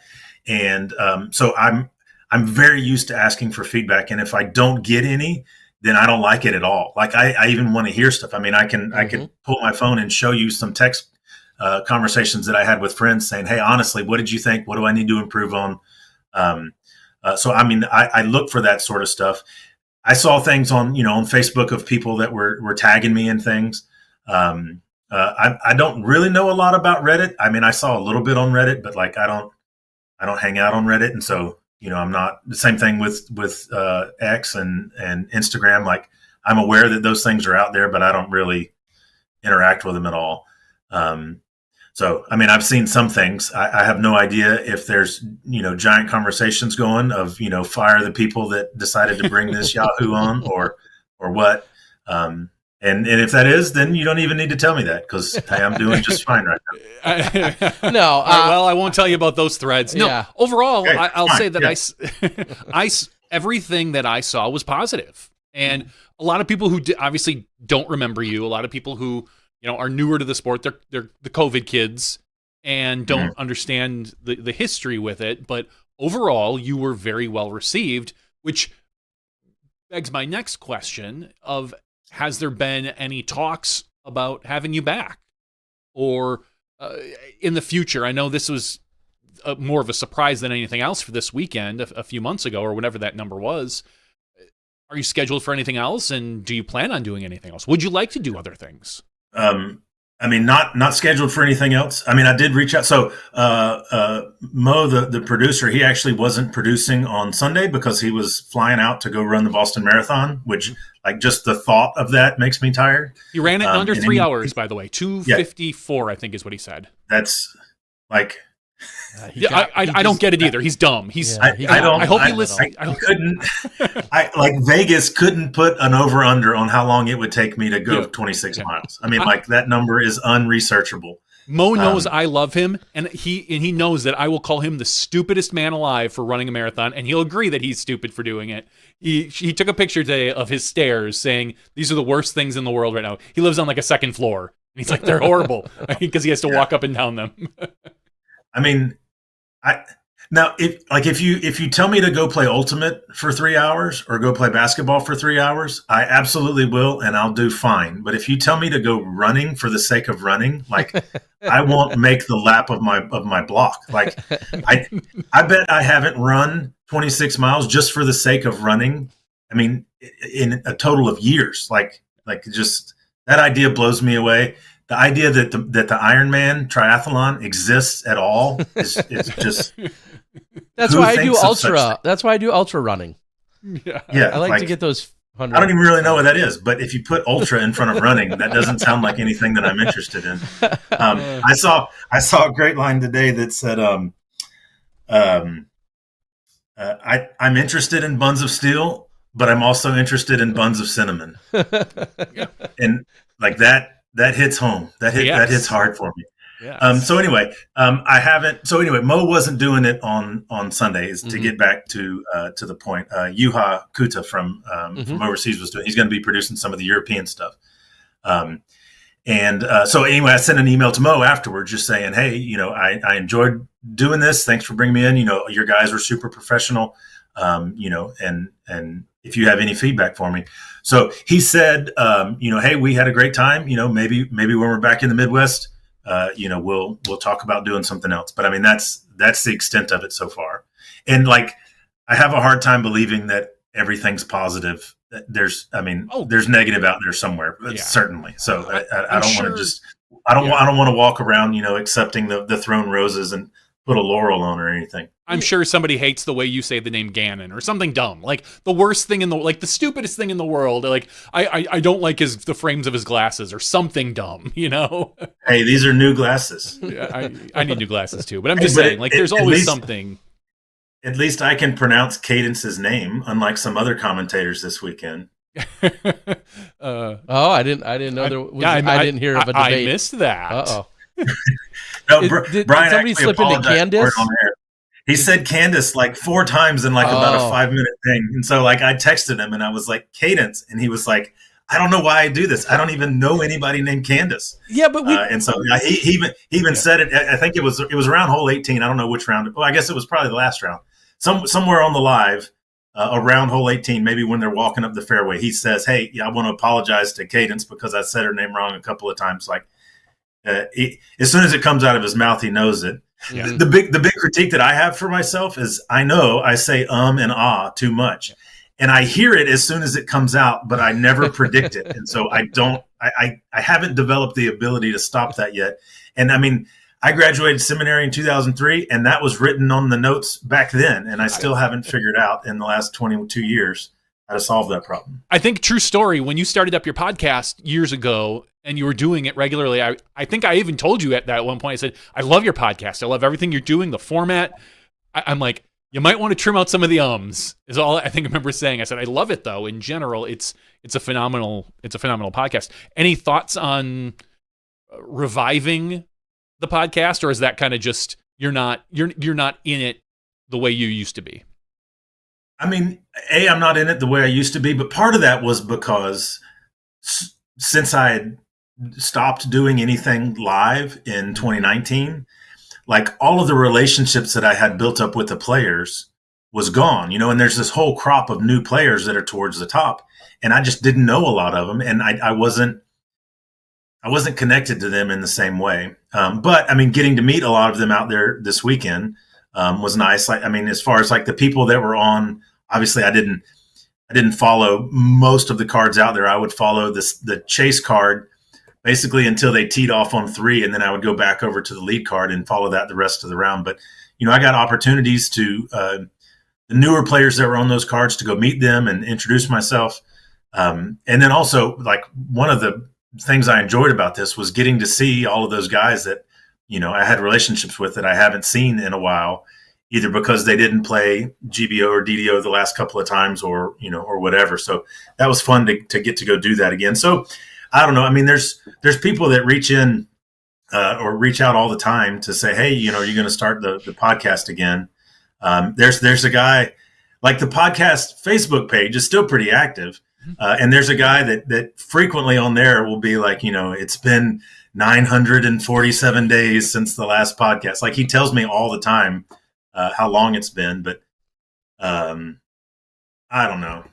I don't know. You got to please the super fans. They apparently want it back. One comment you made this weekend that obviously I resonate with very much is, and it ties into what you were just saying. Meeting Gannon Buhr at Junior Worlds all of those years ago, we're talking like 2016 or 2017, one of those years, or 2018, whatever it was, all of those years ago, when for 3 straight years, must have been 18, 19, and then it didn't happen in 20, so I think it was 18 and 19. Junior Worlds taking place in Emporia, you being there, working there, all of those things. To see someone like Gannon, or even rewind a decade before that, Paul Macbeth at the M Worlds, that we ran in Milwaukee in 2007, to then a few years later, him becoming one of the greatest of all time. Is that something that you must miss about being kind of in the scene, in the know, is watching these players' personality and games develop? Yeah, well, because you just get to see it grow over time. I mean, AB, he's one of the young people, but I mean, I think his first pro win was in 2016, if I remember right. So I mean, he's been playing for a long time. I can remember when everybody just thought AB was like Paul's, little protege guy. So I mean, that is something that I miss. It does feel like, where did all the tall players come from? Like, there's so many tall players now. That last interview with you and Gannon was hilarious. Okay, well, the first interview where they stuck me between Gannon and AB was ridiculous. And then the interview at the end, after the last round, they said, okay, you stand here, Gannon, you stand here. And I could instantly tell that not only was he super tall, but I was actually downhill from him a little bit. So I wanted to try to get on the other side, and they were like, coming live in 3, 2. And so I had to stay there. And I actually saw somebody put a picture where it was like Gannon's arm was the length of my whole torso or something like that. Yeah, I saw that. And it's like, this is so ridiculous. I never felt short before. Yeah. I mean, it's like, let me do an interview with Paul. I'm taller than that guy. Yeah, it doesn't help. And I trust me, I know exactly what you're talking about. You're standing there, you're short waiting. too. I'm even shorter, but you're standing there and you're waiting, and then I only have one good ear, so I got to be on a certain side of our guests in the first place. And then I'm literally looking around at like, what are we standing on, and why are you here? Why don't you stand like?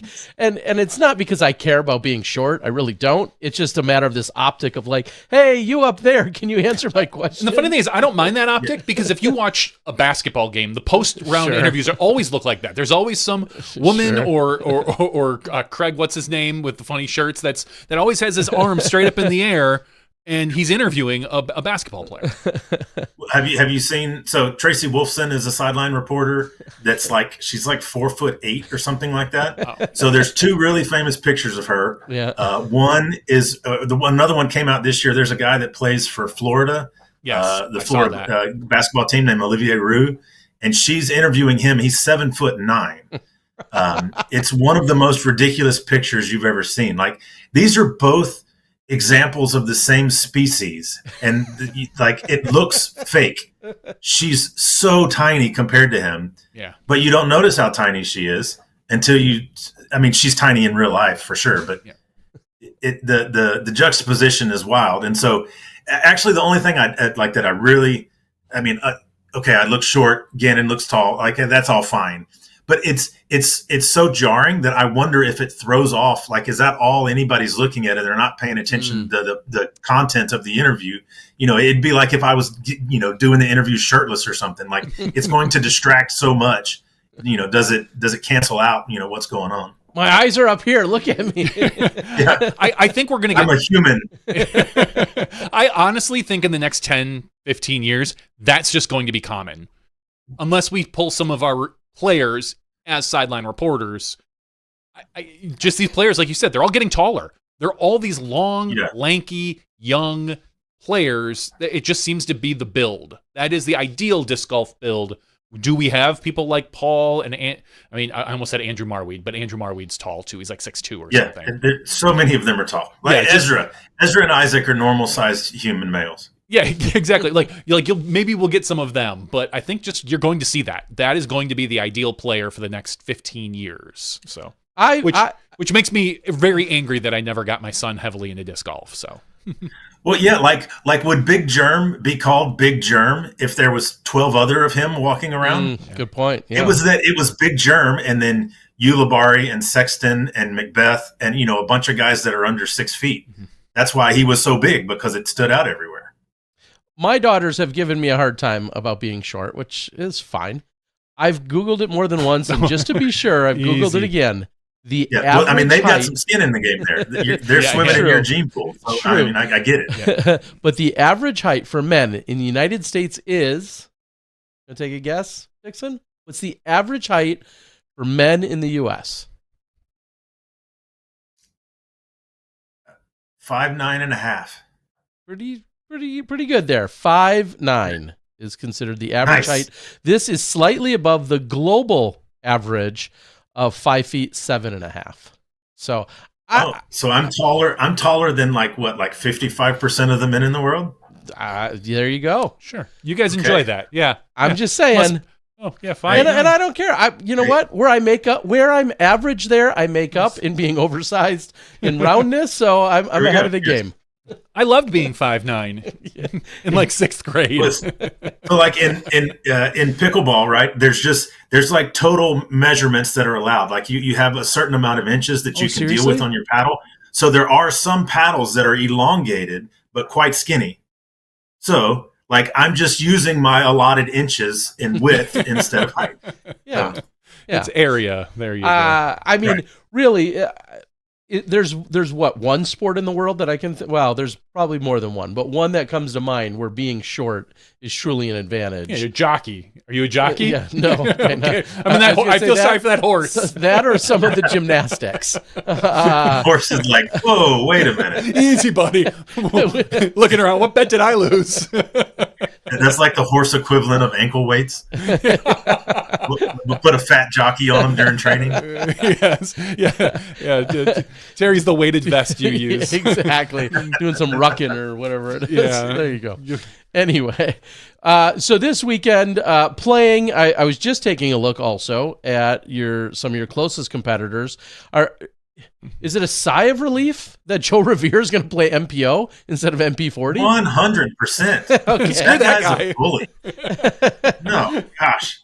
I played some practice rounds with him when he was here for Worlds last year, and it's just so consistent. Like he doesn't make mistakes, and everything he does is 10% better than everything I do. So it's like it's like running a race against your older brother. Like he's just faster, and the gap just slowly widens the longer the race is. And so it's not one of those things where it's like, well, if I just played another round, I would have caught him. No, if I had played another round, I would have lost by an additional 4 strokes. Like it just, like I want to play him on like a 2-disc challenge, 9 holes. Like that's, if I'm going to get him, that's how I'm going to get him. Yeah. Puncher's chance. So yes, I'm glad he moved. I'm worried that he's going to look around and be like, I don't want to play with my friends in the 40s. I'll say this: there's 21 MP40 competitors this weekend at Glassbone. There's 91 MPO competitors, of which he's still the highest rated player. So he's rated 1037.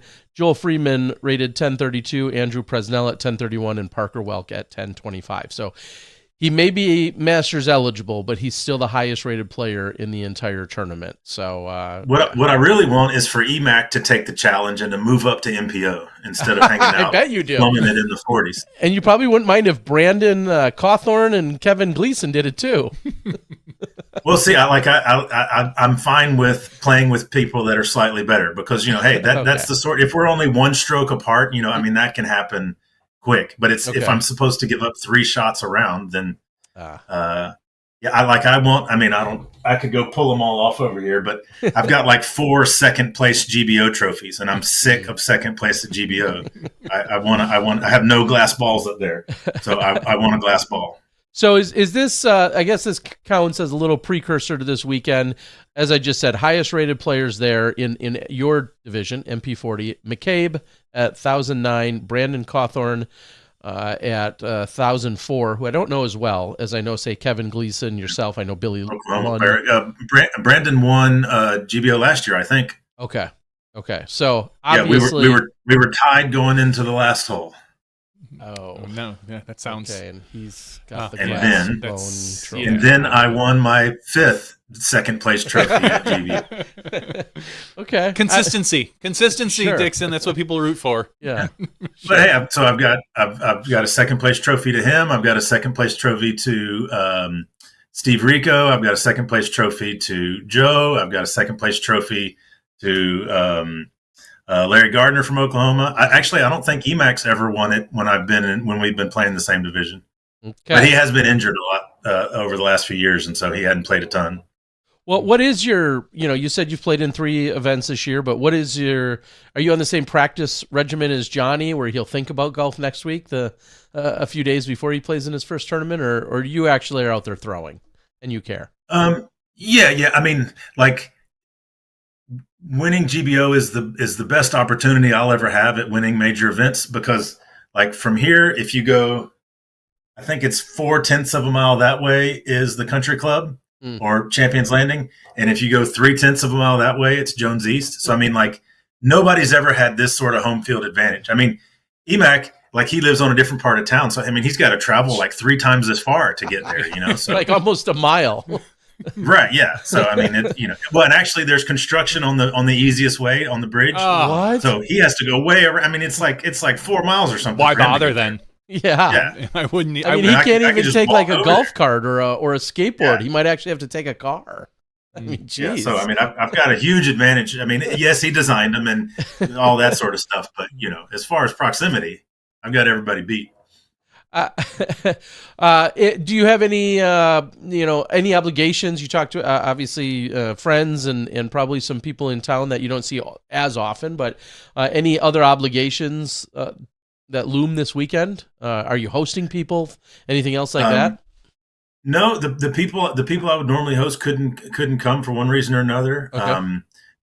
There is so there's usually all the ancillary events, poker competition and putting and block party and riding mechanical bull and minis and all that sort of stuff. But they're doing something new this year. I think it's called like Friends of GBO or something like that. And it's a mini basically where in order to play in it, you had to have come to a certain number of events. And the higher up you went, then the cheaper your entry fee got. Mm-hmm. Like however many times you had been. And I had been to GBO enough that like, so I'm free rolling. It was paid for. Yeah. Okay. I think that's on Thursday, but that's the only day that it's supposed to rain a bunch. So I'm not sure how that's going to work. But anyway, so that should be fun because it's just going to be people that have been to the tournament for forever. And so a lot of those people, and it's like, I think some of the TDs that are coming to town are going to play. And so that's good because these are friends that you never get to play with because they come to town and they instantly go to work on getting their course ready. And, having practice rounds and things like that. So that'll be fun to play with some of those guys. Yeah, I was going to say, I think Tyler Searle is hosting that, or is officially the TD on record. And I saw a few of those posts about it, seeing yourself and others registered for it. It looks like, they're treating it, I think, as a reunion tournament is maybe even the terminology. And it looks like a really good time. I think it's a great idea just to kind of force a bunch of people to play together. In Arlington, when I lived in DFW, there's a tournament called the Veterans Park Open that happens at Veterans Park. It's a great name for the tournament, right? Clever. It's been going for years and years. And so back when, I hope they still do it, but back when you had to wait for 2 hours after the final round while scores were getting tabulated and they were doing Ring of Fire and doing all the prizes, they had this thing called Ace Golf in the Oaks. Mm-hmm. That was this section of woods where woods isn't right, just a bunch of trees. And they would set up 9 holes that were probably 150 total. And you would get in cards of like 8, 9, 10 people, and you would throw one shot. And if you didn't ace, you picked it up. And all of the holes were in such close proximity to each other that, every card is just yelling trash talk at every other card. It was so fun. So that's kind of what I picture that this round is going to be. It's just a lot of people having a good time out playing, very casual vibe, roasting each other in the best way and throwing discs at the same time, which is some of my favorite stuff to do. Regarding this past weekend, not talking about GBO, some of the things that I heard about were some of your, I'm stupid. Are they metaphors? Are they turns of phrases? You used one on the final day talking about missing the dot, like on the Dr. Pepper can. Yeah. Are those? Do you have those in your back pocket? Are you just waiting to use them?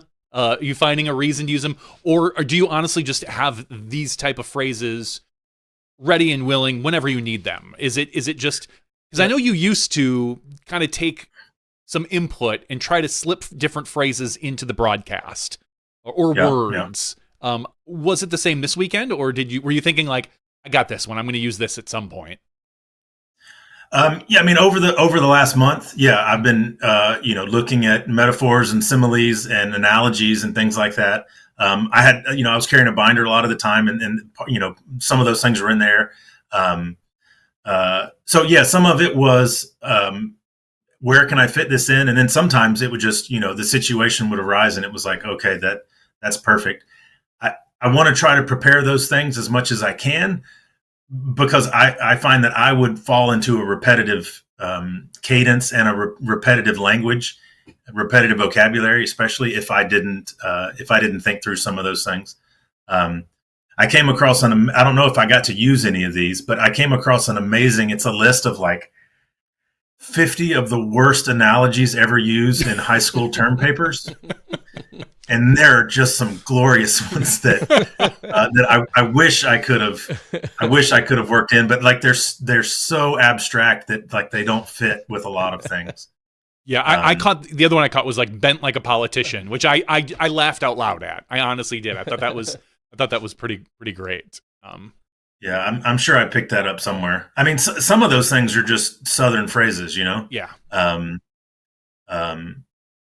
Like some of them I had to, some of the ones that were said by my parents or grandparents, like I couldn't say on air, and those sorts of things, roll around in my head.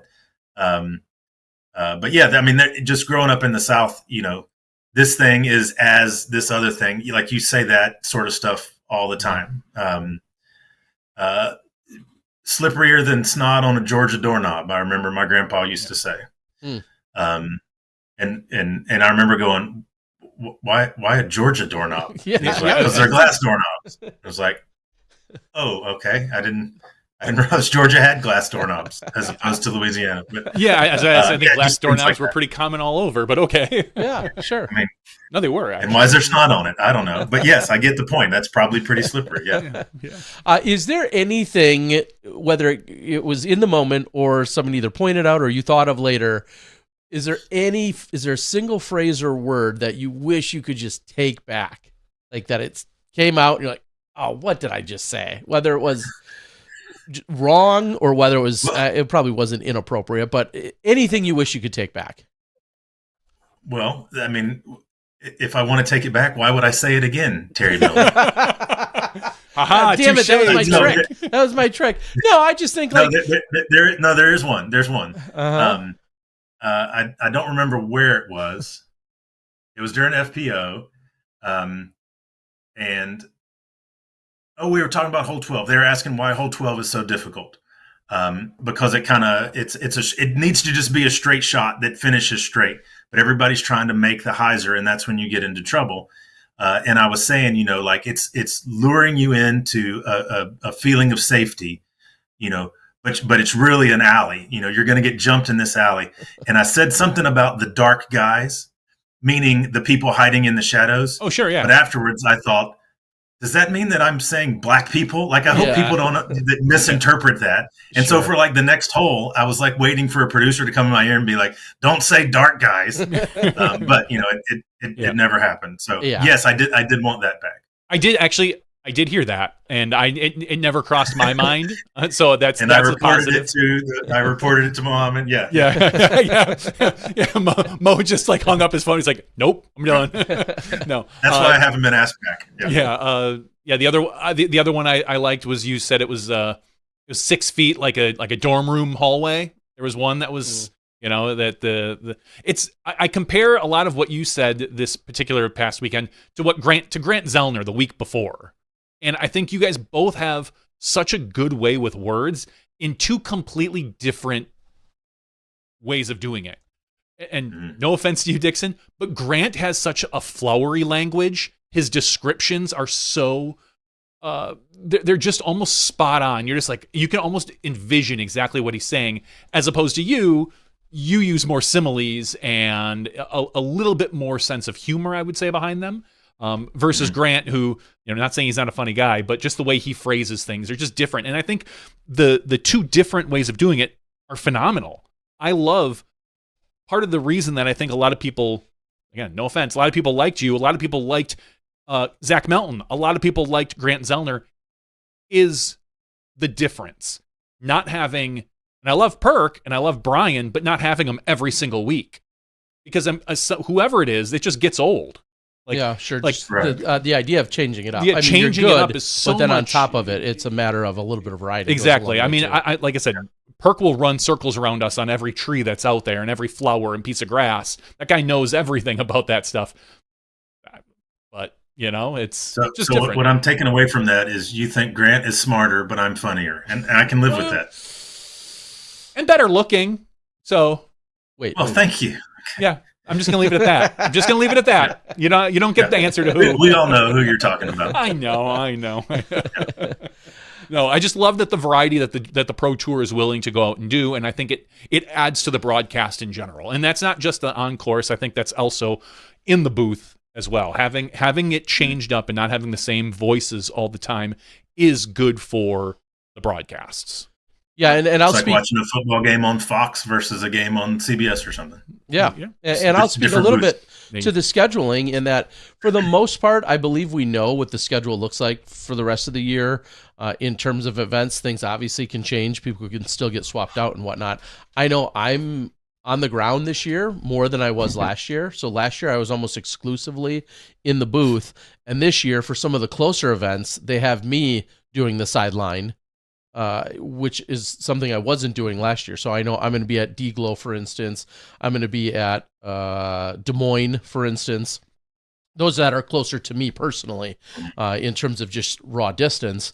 And I'll be interested to see as we kind of already even think into the next year, your name, not only were you qualified, but just geographically, it also made sense in that, you're an hour and a half, 2 hours from there. So that makes you, that jumps your name up on the, on the list right off the bat. And I think that helps. Well, I think they had asked Eric first and he Sure. couldn't do it. So he suggested me. Yeah. So this brings up a question that it's not related to that. It just something that we were talking about this weekend that you, Terry, would have at least some personal knowledge to be able to answer this from.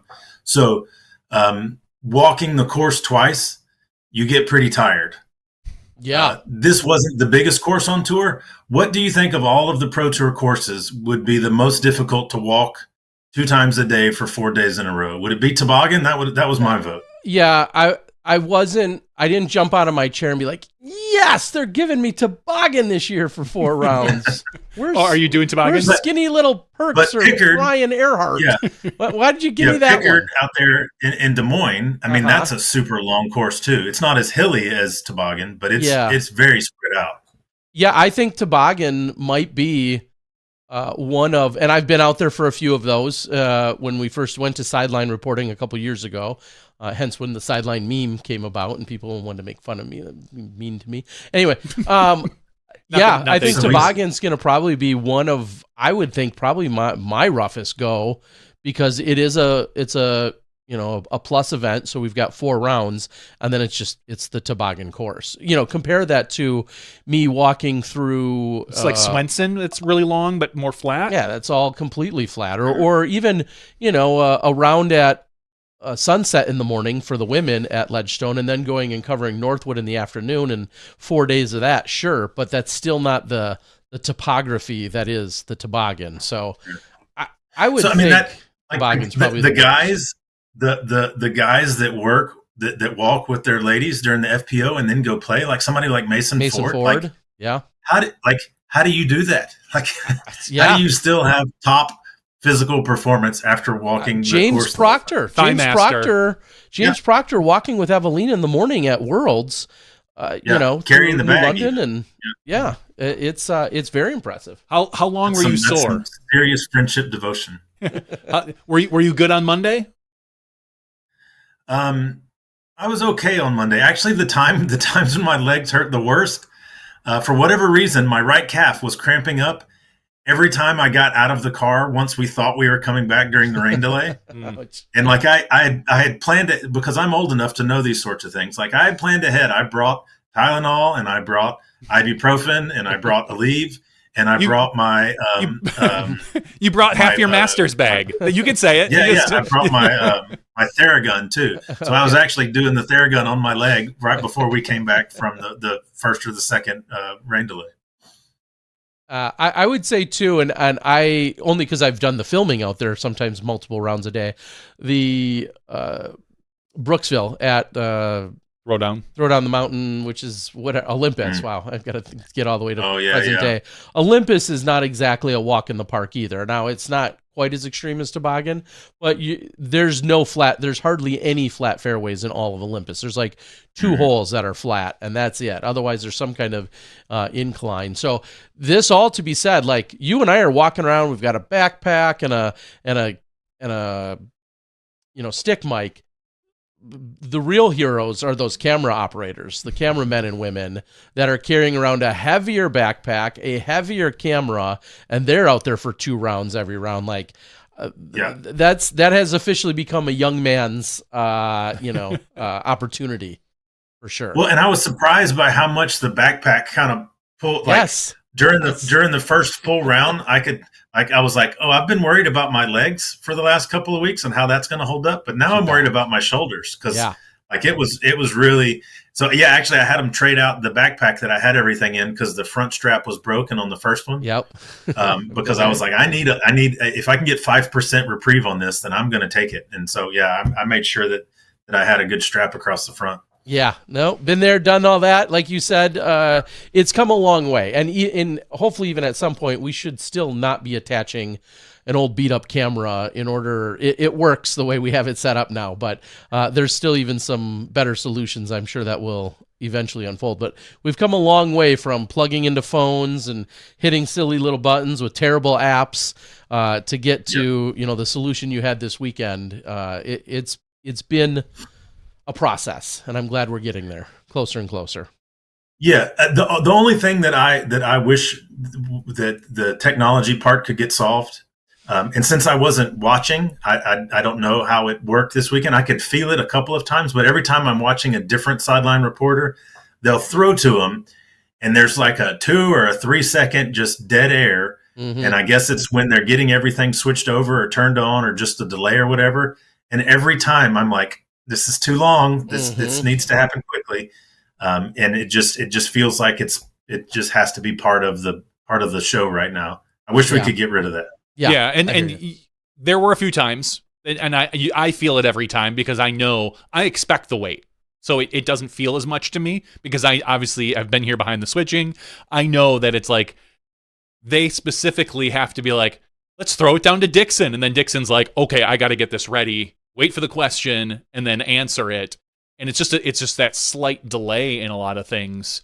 Yeah, but there were a few times I thought it was actually really quick. You were very, very much on the spot, clearly ready to go with your answer where it was only like 1 second. It wasn't awkward, but I don't think you can get around, as you know, the occasional 2 to 3 second where you're waiting and then, okay, yes, they are done talking and I can chime in here.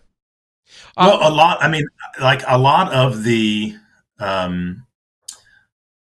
like a lot of when they would throw to me would be because I just texted them something. So like I knew, I don't know if you can see. So like, these are just, I'm sending text. All of the blue is just whatever I just noticed. And so that's why they'll come and say, hey, what do you know about this lie? Or how far away are they? Or what did you hear from the caddy? It's because I just told them, hey, I heard something cool from the caddy. And then they would send it over. Yeah. And most of the time I was ready. And that has so much to do with that constant communication, things that you're observing, things that you're giving to them, and then them, along with the rest of the switching team, being able to find the right time to then also throw it to you. Because the last thing they want to do is throw it to you so you could talk about Gannon while they're just about to go to a replay that includes 4 other people from a different hole. So it's so much of that is timing and yeah. There was one time when they threw to me all of a sudden, and I didn't hear anything except for, what about that, Dixon? Like I had no idea what the question was. None. So I just started making stuff up. And I've been going for about 5 or 10 seconds, and Brian said, oh, it looks like we've lost Dixon on the microphone. We'll see if we can get him back. And I was like, okay, so none of that went through. And so I was trying to like look at my stuff, and then they said it again. And so I caught what they were talking about, but it wasn't anything that I had prepared. So I answered their question with like one sentence and then went on to totally something different because I wasn't ready for that. Yeah. I would love to get to the point where the on-course is almost part of the booth, where you don't have to, like right now it's very difficult for on-course to chime in because of the slight delay you get. And you're always worried you're going to talk over one of them or they're going to talk over you. I would, and this is obviously Fantasyland and the producers and everyone obviously want this as well, but where Brian can be talking or Charlie can be talking, and then you can just chime in and say, oh no, I noticed that he's 15 feet, but he's got this tree in his way. He definitely doesn't have the alley you think he does, or whatever that may be. But that's right now very that would difficult. Be nice. Well, and this was something that I just had to try to kind of figure out on the fly is, by verbal cues, is it's not always live, like what they're describing. Yep. And there was times where they would say, hey, we're going to throw it to you, but we're not live. So just speak in generalities. And there was one time, I'm trying to remember, I think it was hole 11, maybe during the second round. Gannon had thrown OB, somebody else threw, and then Ricky threw OB. And they threw it down to me, and I was talking about Ricky's shot being OB, and then they went back and they were like, and here's Gannon on the tee. And I was like, oh boy. Okay, well, they won't see Ricky throw OB for another 30 seconds. Sure. But I just spoiled that one. Yeah, and that's all part of, that's the guys in the booth, that's the guys, the producer. I mean, to balance and juggle all of that, and then to get perfectly synced up. To communicate that with the person who can't see. Exactly. Yeah. It was like reverse. Who was it? Who was the? We'll do it live. Was that Bill O'Reilly? Yeah, that was Bill O'Reilly. It was the reverse of that, because I was talking and they came in my ear and they're like, "We're not live. Don't do it live." Exactly. Too late. Sorry.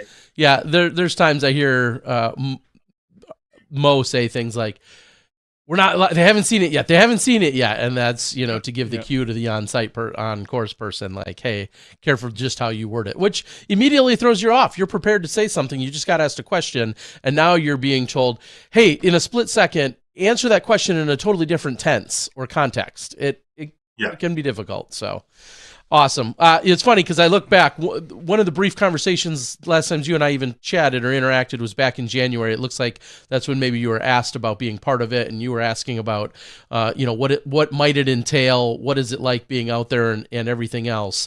And so as I see that, I think my follow-up to all of that is, now that you've done it, you've gone through this weekend, is what lesson would you share with the next guy? If someone who maybe doesn't do it regular, or even like myself who does it regularly, semi-regularly, what's the gleaming piece of advice that you're like, hey, here's what you need to know, or here's what you should prepare? Mm-hmm. You'll never regret being over-prepared, but you could look like a fool if you're not prepared. So I would say, in my book, like, I have all of these stats and all of these player histories, and I went out to the course a couple of different times and took, distance measurements from all sorts of trees and spots on the ground. And so, like, I had tons of stuff in that book that never came out. But I don't think that was wasted time. So I would say, like, for a lot of the stuff that I do, I feel like I'm pretty good at improv. And so for a lot of times I don't feel like I need to prepare very much. But this was something where, like, I was thinking about it for a long time, and and in the days leading up to it, I would wake up in the middle of the night thinking of something, and jot something down or make sure to research something later. So I think just being able to pull some of those things out when you're not expecting it, it was only due to research that had been done prior. Because in previous years, like when I was doing the podcast regularly, I was watching every round of golf as live as possible.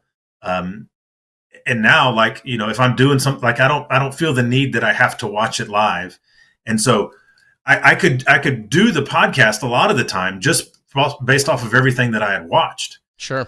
But now, since I'm not doing that as much, like, I don't have all of that information, just readily at my fingertips. So being prepared for that, I think helped out a lot. And it was also just fun to kind of look into all of these players and to see some things that I wouldn't have seen normally. So I was looking at each player when they started, when they're like the top two cards for the first round, because those were the players that I knew I was going to have to say something about. Almost all of, so I was looking at when they started, how many tournaments they won, how much money they had won, when their very first win was, when their first open win was, and what their best finish was this year. And on the FPO side of thing, almost everybody had some sort of FJ win. But Ella, her first win was an open win, was an FPO win. And I was like, well, that's pretty cool. And I prepared stuff about Ella's ultimate career, because I think people know that maybe she used to play ultimate, but like, and I was even talking to Ella about this. I said, I knew you were like a bad mama when it came to ultimate, but I never knew you were a finalist for the Callahan. The Callahan Award in Ultimate is that's the Heisman. That's the most valuable player award. And to be a finalist for that's saying something. That's really saying something. When I was asking her about it, she said, yeah, if I'm being honest, I was top two. Like, it wasn't just top five. I was top two. And that's super impressive. That's why she looks so comfortable doing standstill forehands. Yeah. Because I was trying to think through, let's say she played a round of golf, 65 strokes, right? You take out 18 putts, you got 47 other strokes. Let's say she threw the standstill forehand for all of those strokes on the course. when she's warming up for an ultimate game, she's probably going to throw 100 of those shots warming up, not including the game. So she's probably thrown a 50x factor number of ultimate discs versus disc golf discs. So her touch and her ability to throw those little feathery forehands and standstill nose up backhands, I mean, that comes from years of ultimate practice.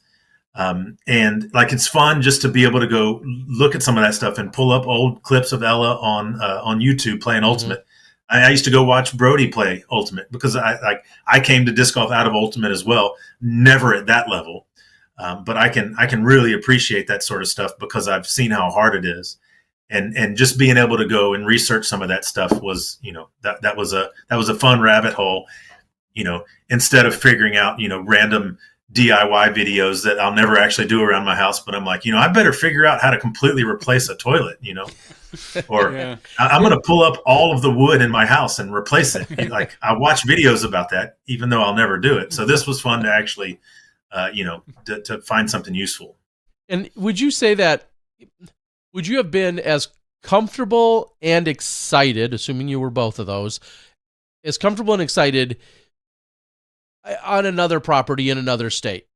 Clearly you, Kansas City, just some history of being in that general area for so long. If this event, if they had asked you to go out to Swenson, we'll use that as a good example, a ball golf course that's only come up in the last few years, would you have been as comfortable and as excited to be doing sideline stuff out there?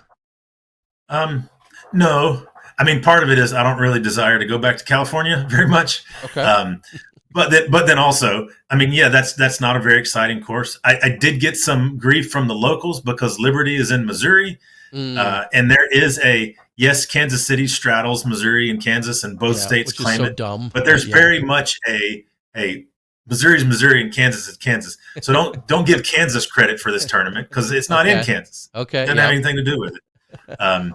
So, and I mean, I'm not a part of either one of those communities. Like, sure. I haven't been here long enough. I mean, in the Midwest, like, I'm still an outsider, even though I've been here for, 11 years this summer. Uh-huh. So yes, I enjoyed that. Yes, I enjoyed being at a park where it seemed that most of the players really appreciated the course and being there and the work that was done. So, I mean, that's more fun. The Champions Landing, the Emporia Country Club, I mean, it's just gotten reamed over the years. And there's definitely some holes out there that I really appreciate that I think are really great golf holes. But on the whole, I mean, the course just gets trashed every year from, public perception as well as pro comments. And so it's nice to not have to deal with any of that stuff. Yeah. But yes, I enjoyed being there. I would love to go to, I really enjoyed my time when we were up in Maple Hill. I enjoyed the toboggan course. I don't really desire to ever go there again because that's the most I've ever sweat playing disc golf. Yeah. It was ridiculously humid. Mm-hmm. And the hills were crazy. I'd like to go to some of just the amazing classic courses in the country that I haven't been to. So yeah, I mean, I would much more enjoy going to one of those than something like Stockton. Yeah, and I was just thinking of playing in Kansas City and just the overall knowledge, backstory. You know people there, as opposed to, I'm going to assume, your depth of or your circle of friends and knowledge doesn't extend quite as deep or go quite as deep in, say, Portland area. Great Golf could have an event there. You might be on the sideline there, for instance, but you got to pull a little harder, dig a little deper there, because you don't know certainly the Cashins or whomever, of Portland necessarily. That's what I was kind of thinking. Right, yeah.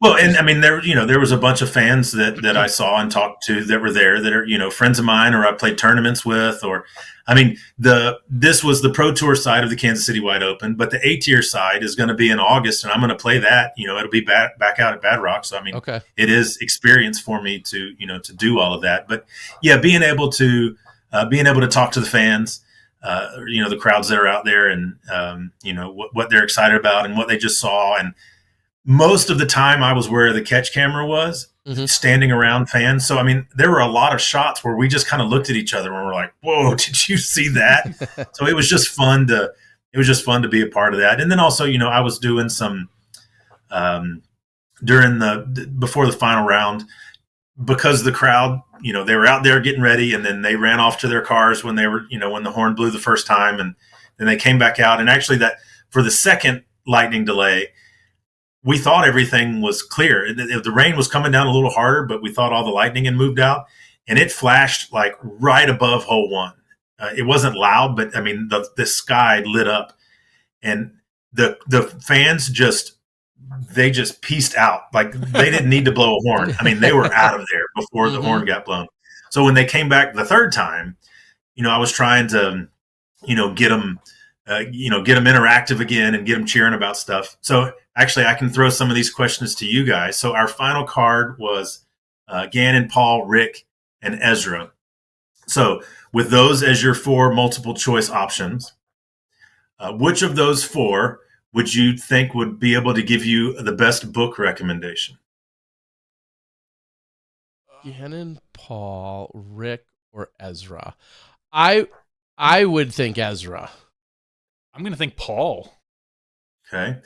Who do you think would be able to make the best homemade chocolate chip cookies? Other than you, are they using your recipe?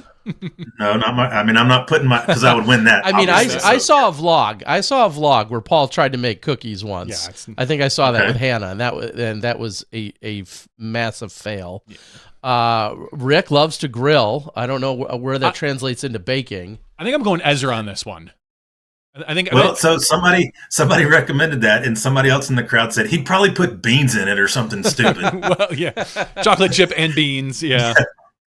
Who would you trust as a last second babysitter? Paul. He's got a baby. Okay, yeah, that was that. And this one was unanimous. If somebody was coming to your house to fight, which one of these guys are you calling? Ezra. Yeah. Yeah, that was instant, unanimous chorus. It was like from a Greek tragedy. It was like, Ezra. Yeah. So at that point, I'll keep my Norway stories in my back pocket. Anyway. I said, Gannon, you guys didn't suggest Gannon for any of these things.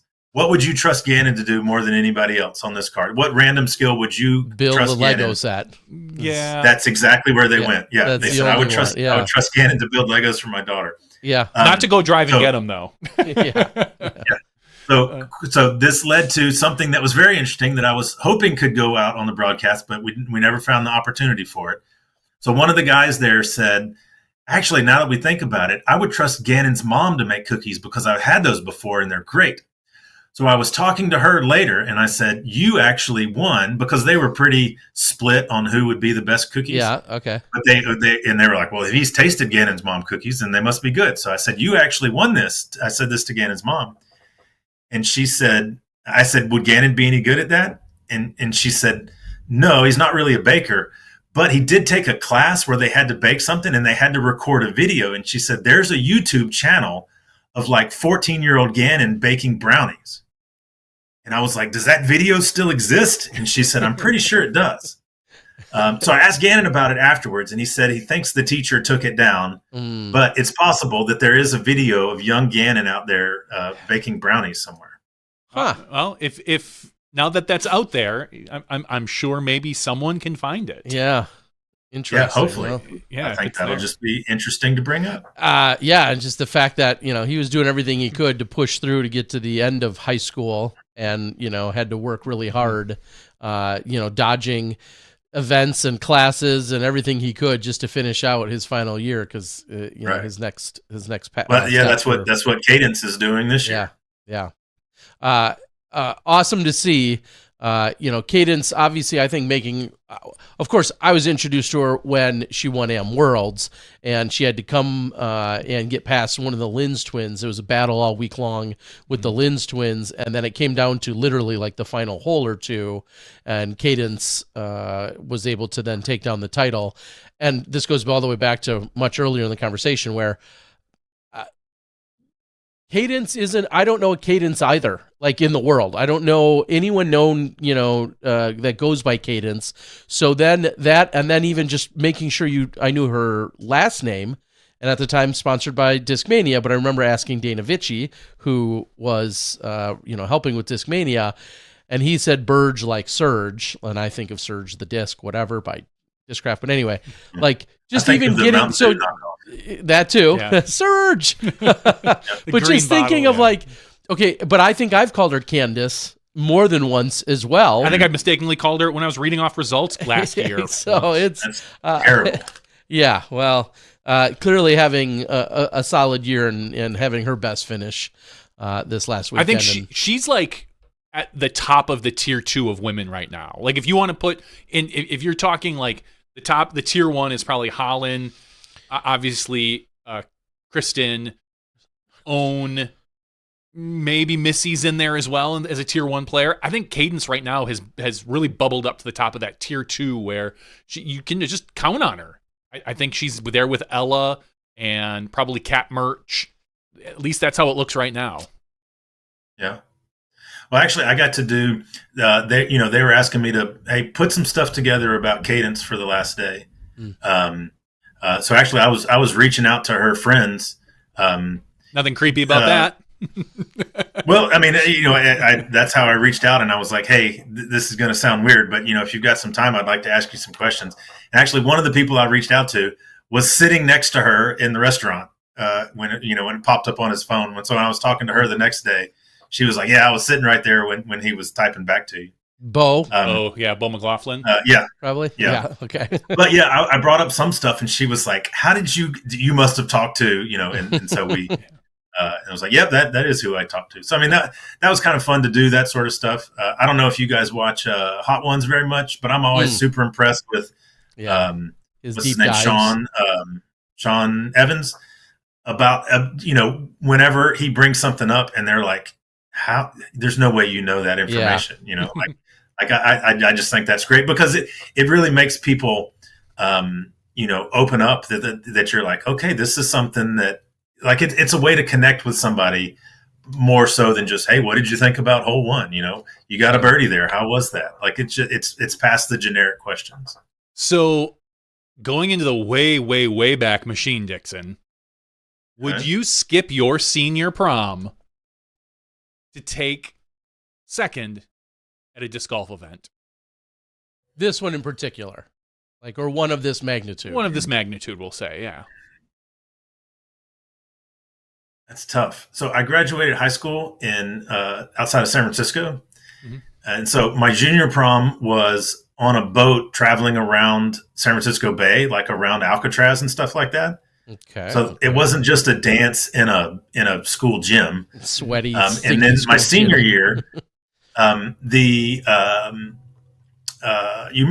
remember the movie The Rock, Sean Connery, Nicolas Cage? Yeah. Right. So he's at the beginning, Sean Connery he's out of prison and he's getting his hair cut in that hotel where he escapes from. Mm-hmm. You remember this? Like that's where my senior prom was in that hotel. Oh, okay. I thought you so like that's a pretty cool thing. Like, I don't know. Now, I had a girlfriend at the time. If it was just some random person that I was going with, I don't know, that maybe I would skip it. But from the male side of things, it might be easier because you're like, wait, I didn't even look at the payout. What did Cadence get for her? Like $3,500, $4,500, something like that, I guess. Well, that's better than spending, the amount of money that I spent on prom. So, but for me, there's a financial thing. For her, it's all profit. So, who cares? All right. I was thinking that one of the things that I did, and I don't remember, I was going to look it up where I finished. I skipped your college graduation to play the pickle. To play in the pickle, which is just like a random B tier. B tier, like a tiny little B tier. Not tiny. At the time, it was a significant B tier in Wisconsin. In the grand scheme of things, I mean, the total purse was $1,700, and that's with like 40 people there. So at the time, but at the, time and place, that was 2001. Because I went to the graduation that you skipped. Sucker. And I won $78. And I skipped smart now and got to go to Water Street Brewery for dinner. So there. Wow, $78. Yeah, I mean, and Barry Schultz took second for $207, while Aaron Wild won for $340. So now entry fees are. What's Barry Schultz doing losing in something like that? I mean, Aaron Wild was the one person that could get past him. To be fair, this course, Terry could have beat Barry on this course with the right day. It is the pitch and putt of all pitch and putt. There is like one hole over 250. So, and it's I really despise courses like that. It is a classic, like one of the earliest Wisconsin courses. Yeah, put in the early 80s, and so that's why. I mean, it was always a classic on tour, and it's a lot of fun, but it's not a caliber of. Oh, and it was Mother's Day, so yeah, Mother's Day. Oh, even better. You didn't even let your mother get to watch you graduate. No. After all she's done for you. Yes. She could have come watch me graduate. Yes. Well, she didn't love you either. So. I love her anyway. All right. Well, Dixon, I'm sure. I mean, we could have just saved all this or recorded our conversation this weekend. I'm sure I'll be seeing you. I leave for Emporia tomorrow. I'm going to start my drive down. And I didn't know you were coming. Yeah, I'll be just bopping around, acting. Why are you coming? Because it's Emporia. You think I'm going to miss Emporia? You said Mechanical Bull earlier. Hello, Bourbon Cowboy. Ring a bell? Are you filming? I am working. I'm going to be the wannabe Cool Daddy Slick Breeze. There's no filling Bobby Brown shoes. But he was on our board tonight. I'm going to be doing some Instagramming and working for Dynamic and just trying to capture fun moments, with the people and the activities. Not like shot by shot coverage. I don't think they're really even doing that for any of the divisions. Really? But I'll be there to do a lot of the other fun stuff. Well, there's a new taco place in town that me and you should go to that is quite delicious. Okay, sold. Yeah, I'm game. So you're not that big on Mexican in general, though. I won't turn it down. You won't turn it down. I mean, I was at Casa Romas last year, the year before. Let me paint a picture for you. And maybe this exists at lots of Mexican places, and I've just never come across it. But this was the first place I ever. Have you ever had a queso taco? Queso taco. I don't believe that I have. Okay, so picture a quesadilla, right? Yeah. On like a flat top, where the outside of it gets kind of crispy and browned. Yep. And you got all the melty cheese on the inside. Well, now take that and open it up and use that as the taco shell. Okay. Yeah. Isn't glorious. that like a soft shell taco, basically? No, because it's completely covered with melted cheese on the inside. Yeah, didn't Taco Bell have something like that where they took like the melty cheese and they put it on? I don't know. I'm there for it. I mean, okay, say no more. Maybe it's been around for 100 years and I'm an idiot. But say no more. No, I've never had one. But yeah. Throw some jalapenos in it, and I'm there. Daily Station in Emporia, Kansas. All right. Well, we'll hit it up. I'll hit you up when I get into town, and we'll make it a spot. I think that'll be an official write-off there. Yeah. All right, Dixon. Hopefully you'll be talking to the guy that's only a couple of strokes behind Eric McCabe, or maybe a couple strokes ahead of him, waiting to take second. We'll see what Billy Lund is up to. So anyway, Billy throws a long way. I know Billy. I'll find him at Bourbon Cowboy. That is a given. So I just got to pick my spots for when I'll run into certain people at certain places. All right, got to figure it out. All right, pal. No, seriously, thank you for the hard work and great job this weekend. Everything you did this weekend. Like I said, it was definitely well received by the masses, and it was awesome to have you out there on the mic like you've been before. And hopefully there'll be more opportunities, and I'm sure we'll talk this weekend as well. But thank you so much for joining us here tonight. Yeah. Send all of those positive comments to me, and then just go delete all the negative ones. Perfect. That's exactly what we should do. All right, everyone, that's Dixon Jowers for joining us this Tuesday following the KC Wide Open. Thanks, and we'll see you in a few days. All right, buddy. All right. Good night. Bye, JVD. Later. So good to hear from Dixon. Yeah. Sounds like it was a good experience for him as well, which is good to hear. Like you said, I know at one point EMAC was asked about possibly being available. He's a good choice. EMAC has stood right next to me plenty of times to provide additional insight and commentary when I've been on the sidelines. He did it for the Dynamic Disc Open just a year or two ago when I was there, and he'd walk along with me. They'd throw it out to me. out on the course, and then I'd be able to get additional insight from EMAC. We love to hear stuff like that. And Dixon also having more than enough insight and experience. So. I truly saw nothing negative regarding Dixon.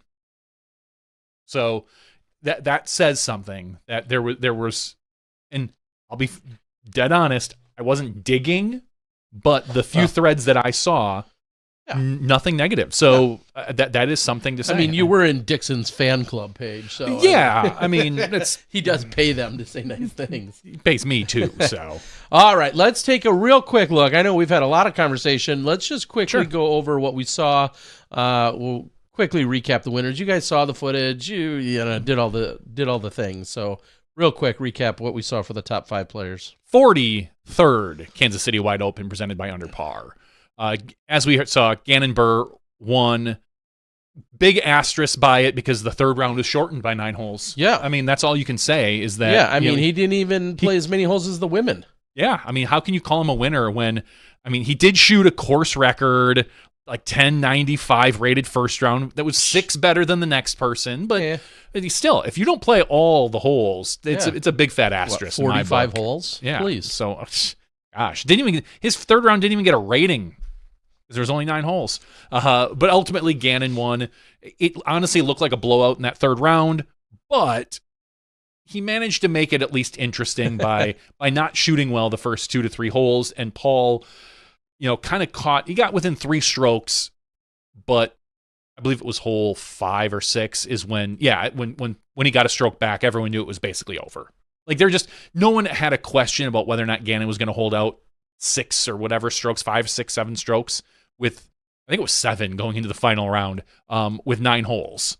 Yeah. So, but it wasn't a blowout as we've seen. And in fact, Paul, being the Paul that he is, kind of pushed and ended up shooting worse than Ricky that round because they were tied going into that final round. And Ricky ended up supplanting him and taking second. So Ricky takes second. Paul takes third. Gavin Rathbun takes fourth. And in 5th place, Kyle Klein. So Gavin, the name that we haven't spoken too much of this year, has been playing well lately. He played well at the Eagles Crossing that we talked about last week, and this week he plays well here at KC Wide Open. And most importantly, soon I'll be coming up on his PDGA number on my odometer. He is in the 60,006.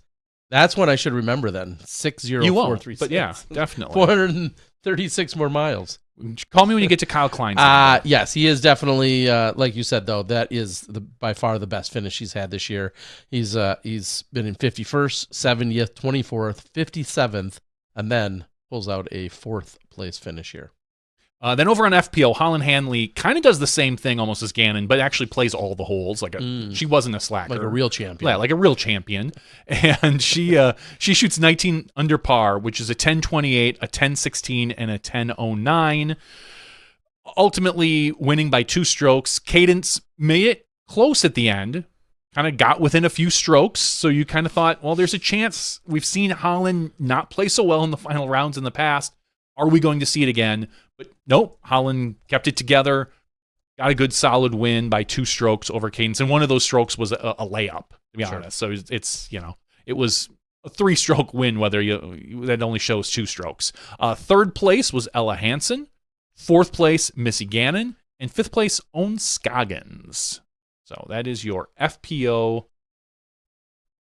champions. And finishing in the top 10, a name who's celebrating a birthday today, Jessica Weiss. So she had a good finish, and then also, as of today, is celebrating a birthday. So happy birthday to her. Get the shout out in there. All right. Well, I think we can, what we'll do is we'll close things up for the official, unofficial podcast, regular show. Pretty official. How about that? Yeah, we're so official here.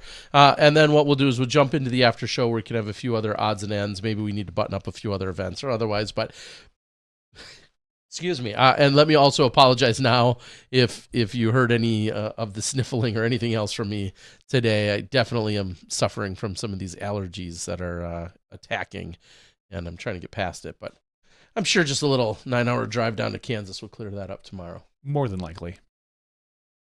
be good to go. We got to thank Dave from over at the Disc Golf Dyers Guild, as well as Dixon, who will be competing this weekend. And we'll see him at the Glass Blown Open, bringing the name back even, the Glass Blown Open. I love it. Hoping for it to be a really good time. There's now a little over 400 people signed up, and we've got some pretty solid names that are still rolling through town, and should be a lot of fun over in Emporia. For Johnny V, I'm the Disc Golf Guy. That's been podcast 554. We're going to take a very quick break. When we come back, most importantly, we'll have our after show giveaway. We'll catch up with other things going on and answer any questions you might have. We'll see you then. You step inside the Smashbox. Thank you to our $2 and above patrons. Your name is listed below in the credits. If you are interested in being listed as a producer in the SmashBoxxTV credits and supporting this and other fine podcasts, please visit patreon.com/SmashBoxxTV.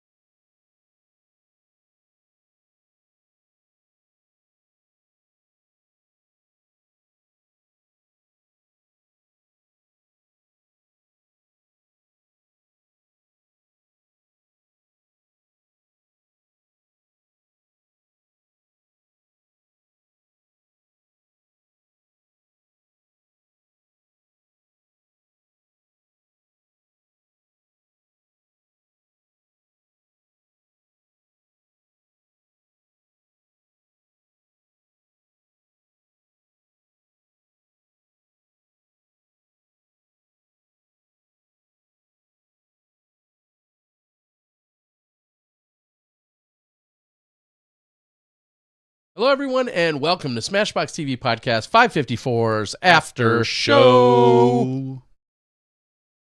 After nose blow. Yeah, coming in, allergies coming in Stuffy. How?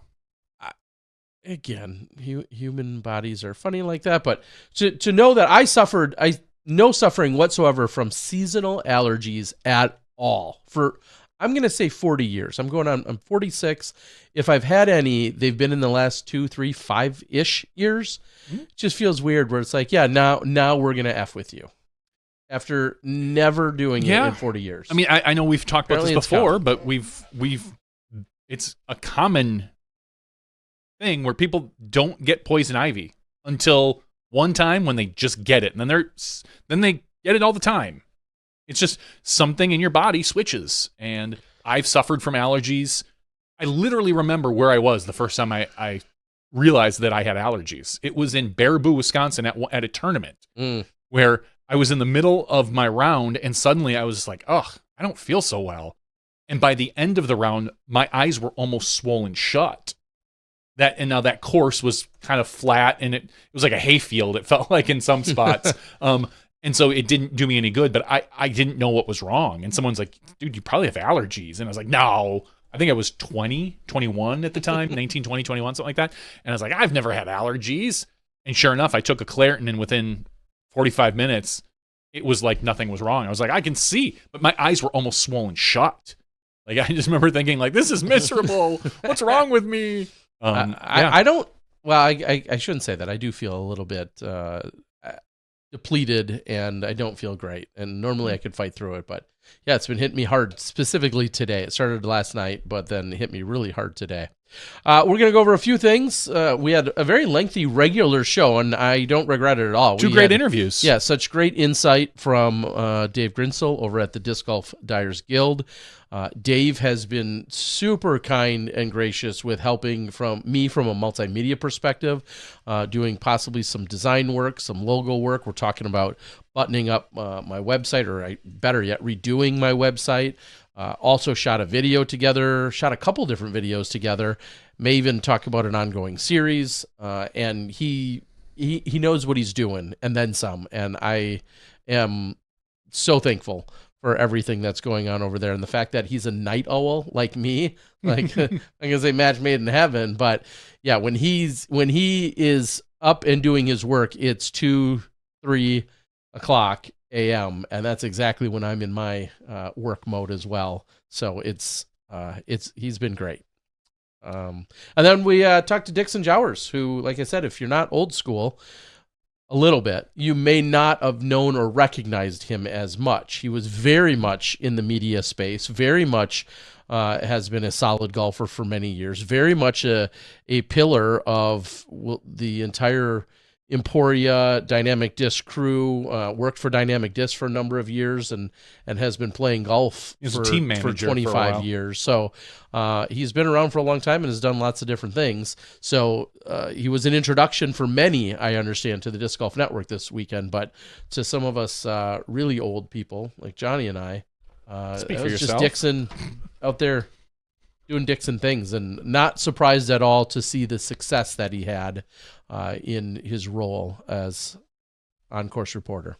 All right, before the Kansas City Wide Open kicked off, they had a few matches to either make up and then a couple matches to like dig into from the Pro Tour side with the match play action, didn't they? Yeah, they rescheduled this from the Music City Open over to this, and they've had to kind of rearrange some things because a lot of the Europeans aren't here, virtually any of them practically. So we saw a few matches this weekend over on the MPO. Gannon Burr versus Anthony Barella. So you kind of have this modern rivalry. Yeah, rivalry, I guess is the word. It's hard to call anyone a rival to Gannon at this point, the way he's been playing. But yes, this is the rivalry that everybody wants. These two young players that both throw a mile. And they are, regularly at the top of the field. So this is what everybody wants in the future. And Gannon takes this, like, handily. Then you move over, there was, I believe it was Chris Dickerson against Luke Humphreys. And Dickerson wins this by, I think, 3 points. Okay. Matty O versus Ezra Aderhold. And Matty O takes that match. Mm-hmm. And then the match that everybody cared about, which was Paul Rickey. And you'll forgive me if that match is wrong. I'll have to take a look at it. But the Paul Rickey it came down to, and Rickey won. Bless you, Terry Miller. Excuse me. Yeah, Rickey takes this one, and it is like came all the way down to the final hole, and they were battling back and forth. I mean, it was a good battle, and I think at one point there had been 8 consecutive holes or something of that nature where points were exchanged between the two of them. Yeah, so it was a really good battle. Yep, hole 7, 8, 9, 11, 12, 13 all went back and forth there, but ultimately Rickey gets him by a single hole. And I know everybody misses. Paul missed a few easy ones. Rickey missed 1 or 2 of them. It was a lot of fun, and I'm looking forward to more of this kind of unique play style because match play is always a lot of fun. Going over to FPO, you had Owen Scoggins versus Kat Murch. It was pretty even up until the last couple holes. Hole 15, Owen decided, she's like, I'm done with this. And she went birdie, birdie, birdie, and Kat Murch parred out. So Owen wins by 3 points. The other match was Katrina Allen and Eliezer Midling. Kat wins by 2, birdieing the final 2. So it was very close going into the end there as well. You have Allie Smith and Deanne Carey. Allie Smith, hometown girl, wins this one 6-3. And then you had kind of the friend battle, which was Ella versus Holland, and it was close up until hole 13 when then Ella went birdie, birdie, birdie, birdie on 13 through 16, and Holland just parred them all. So, I mean, I don't want to say that. Not necessarily parred them all, but didn't get the point. Because it shows you who gets the point, not necessarily whether you par or not. So just a different way to read it. So Ella gets the point on 4 straight out of the last 6. Yeah, it is. It's a lot of fun format, and I look forward to more of it. Yeah, and like you were just saying, there's certainly some consideration that has to take place because of the players that were traveling, notably Avelina, Henna. Kristen, all out Silva, of country. Silva, all out of country. Many of them returning to their respective homeland or countries for a few weeks, and so it wasn't a matter of just simply postponing everyone exactly to this weekend. The Pro Tour is going to have to work through all of those logistics and whatever else to make all those matches happen. So, but we got to see it. Did it live up to its hype? To be determined, I guess. I'll be interested to see what it looks like come the next set of players. Some people were criticizing that we had some of these key matchups to open it, and will other matchups be as anticipated? Again, to be determined. I certainly can see that, it felt like we led with some of the heaviest hitters, and that you had Paul and Ricky, and that you also then had Gannon and AB. But you could flip it on its head and say, well, if you want to drum up interest, this is how you do it. Yeah. You don't want to put some, I don't say boring matches, because I think any match can be exciting, but just two names that people aren't super excited about. Yeah, exactly. If you load up the first week with that, then you're like, it's hard to judge whether people are going to watch and care, because as the Pro Tour would look at it, they're like, oh, look, this didn't get a lot of eyeballs. And you're like, yeah, well, is it because of the players? Is it because of the time? Is it because of the weather? Is it whatever? If you load this up like this weekend with Paul and Ricky, AB and Gannon, and you don't get some eyeballs, then it's people don't care about it. I think that's the way. I don't think it's a bad decision.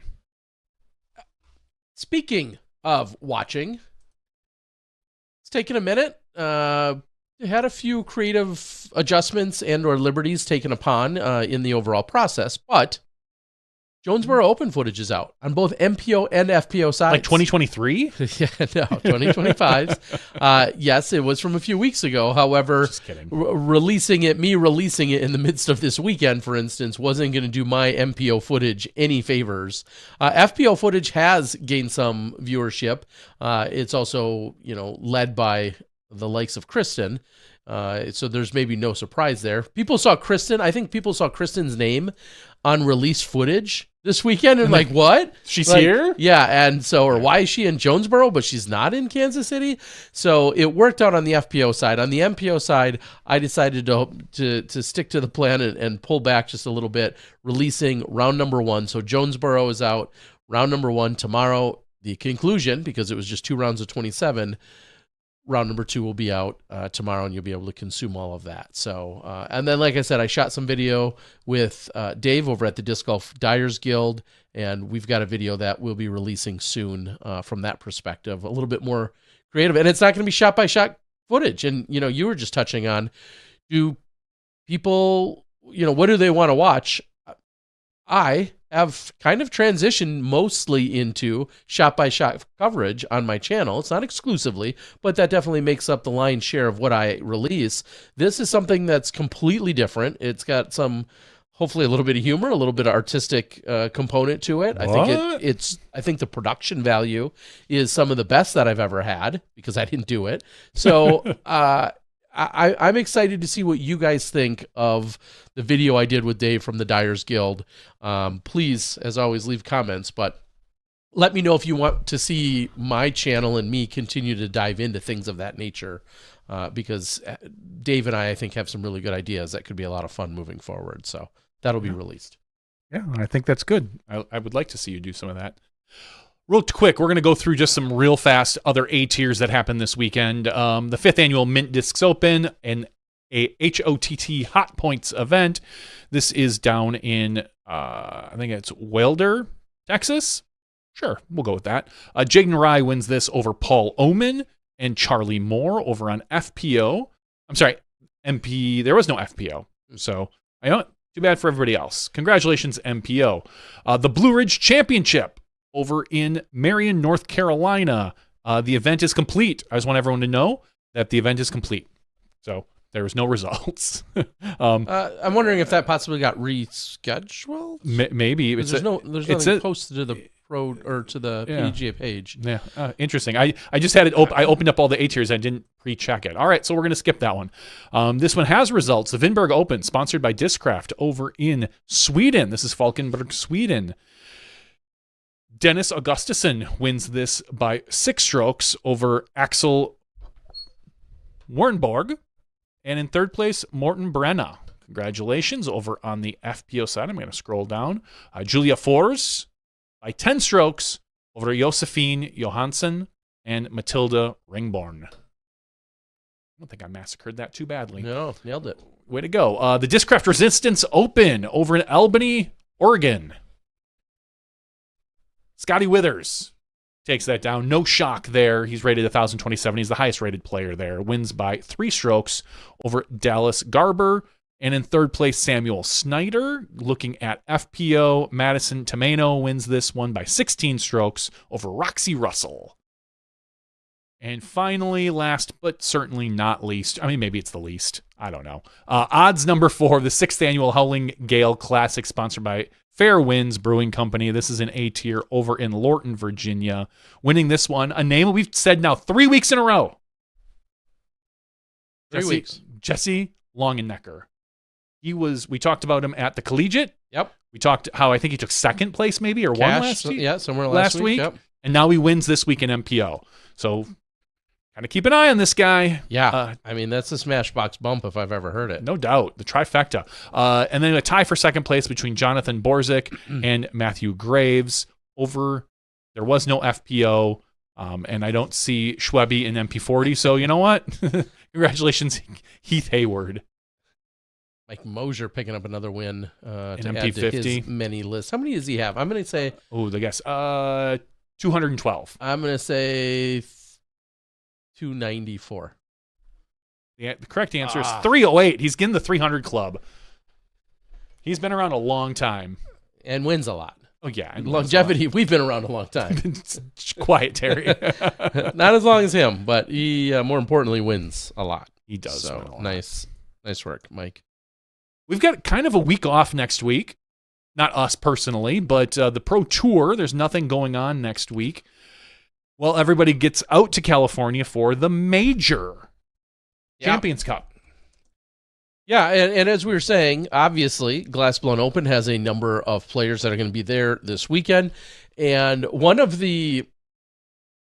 Well, let me start here. Glassblown Open is, in fact, a Pro Tour Q Series event. Mm-hmm. I feel like that has kind of slid under radars. That's because nobody really cares about the Q Series. But it is a Q Series event, so I know that is one component to it. So that means something to some people more than others. Parker Welk is not there because it's a Q Series. Joe Revere isn't there because it's a Q Series. Are you sure? So they're not there because of that, but to other players, it being a Q Series does carry some weight for them specifically. So that is exciting that we're going to be seeing the Glassblown taking place. And I believe there was what I will call politely a scheduling oversight in that Discmania, which is obviously part of the House of Disc, is having essentially a team media shoot weekend collaboration team. The team will be in Discmania in Colorado. And there's a concerted effort, like an official media blitz for them to be there. Yeah. Being part of House of Disc, but then also kind of skipping over Glassblown and not giving some of those House of Disc people also the chance to be at Glassblown. It just feels like a missed connection. We're gonna go to old school Craigslist and make that reference. It's a missed connection of sorts that was scheduled. And it makes sense. Logistically, it makes perfect sense.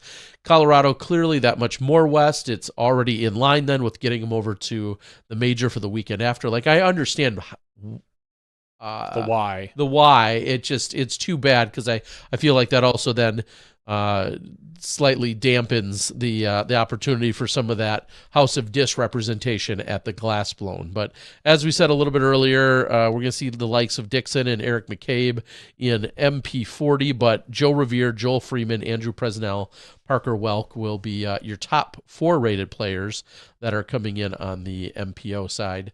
And then on the FPO side, We're seeing 12 women signed up there. Not so much of our touring pros that are regularly touring, week in and week out, but we do see Juliana Korver playing FPO, Alexis Kerman and Deputy, and Kimberly Gianola are your top 4 rated FPO competitors. So that should be fun.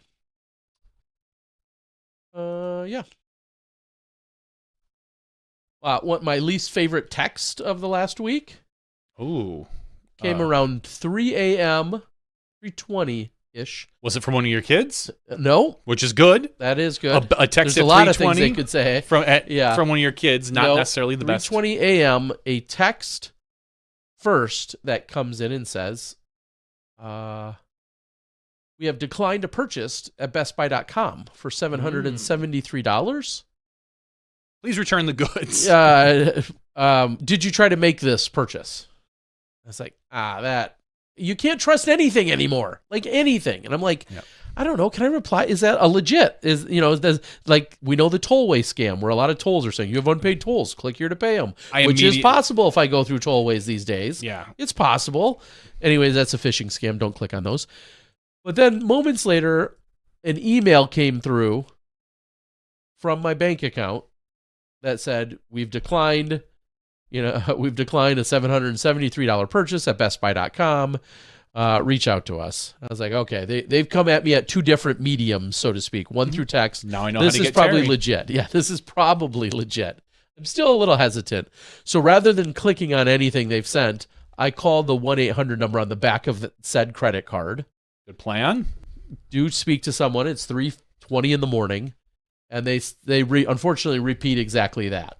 First, I logged into my bank account, and I'm like, I don't see anything. Well, it was declined. There's no pending or whatever, but I don't see anything. Like, okay, that's good. I then, once I call in, I said, I don't see anything there. They said, no, we have officially stopped it. We declined it. You didn't make the purchase, right? And I said, no. I said, okay, well, someone's got your credit card number. Like, okay. Yeah, we got to replace the card. Shut down this account and replace the card. I said, no! That card is attached to all of my business. Ugh. Like, Discraft has those numbers. Innova has those numbers. Oh, maybe. Oh, now we got new people to blame. There you go. No, but they have those. Like, everywhere I do business-related transactions for my company, so much of my travel, just everything is attached to that card, from Adobe, the Adobe editing suite, to where I get music, to my storage facility, all of these things that are attached to my disc golf business, which is my disc golf life, which is my regular life. I started making a list today, and I'm so far at 13 things that I know regularly go to that card just off the top of my head. And I'm sure I'm going to come with others. And sure enough, the guy was gracious enough to say, well, rather than in 5 to 10 days, I said, I need it for a rental car. Like, I'm picking up on Wednesday. I'd like to put it on my business credit card like I do all my other business expenses. And he was kind and gracious enough to say, well, instead of the 5 to 10 day processing, we'll give you expedited processing for free. And it'll be there in 1 to 3 days. And sure enough, it showed up today. No, that's at least a ray of sunshine. Yeah. Just obviously F off all you scammers and idiot and just like a-holes, all of it. But now just the time spent, I'm very gracious. I'm very thankful and grateful that it didn't go through anywhere, whatever. Great. But now just all of that time, probably resetting a bunch of passwords in a bunch of places, all that stuff. Open up your last bill, go through it line by line, see exactly where all your stuff is, and have to replace it. We all have to do it once every few years, it feels like. The irony is, this same bank randomly, out of thin air, called me last week, and the banker said, "Terry, what's your credit card number?" No. Said, I haven't talked to you in a while. How are things going? I'm like, actually, things are going pretty good. I had some fraud with my actual checking account for the first time in my life a couple years ago. I went through all that mess, big mess. So that's how I knew her. but I'm like, things have gone pretty well. I've got this one adjustment that needs to be made, but overall things have gone pretty well. Fast forward like 48 hours and my credit card through that bank has been jacked. Way to go. That's just job security.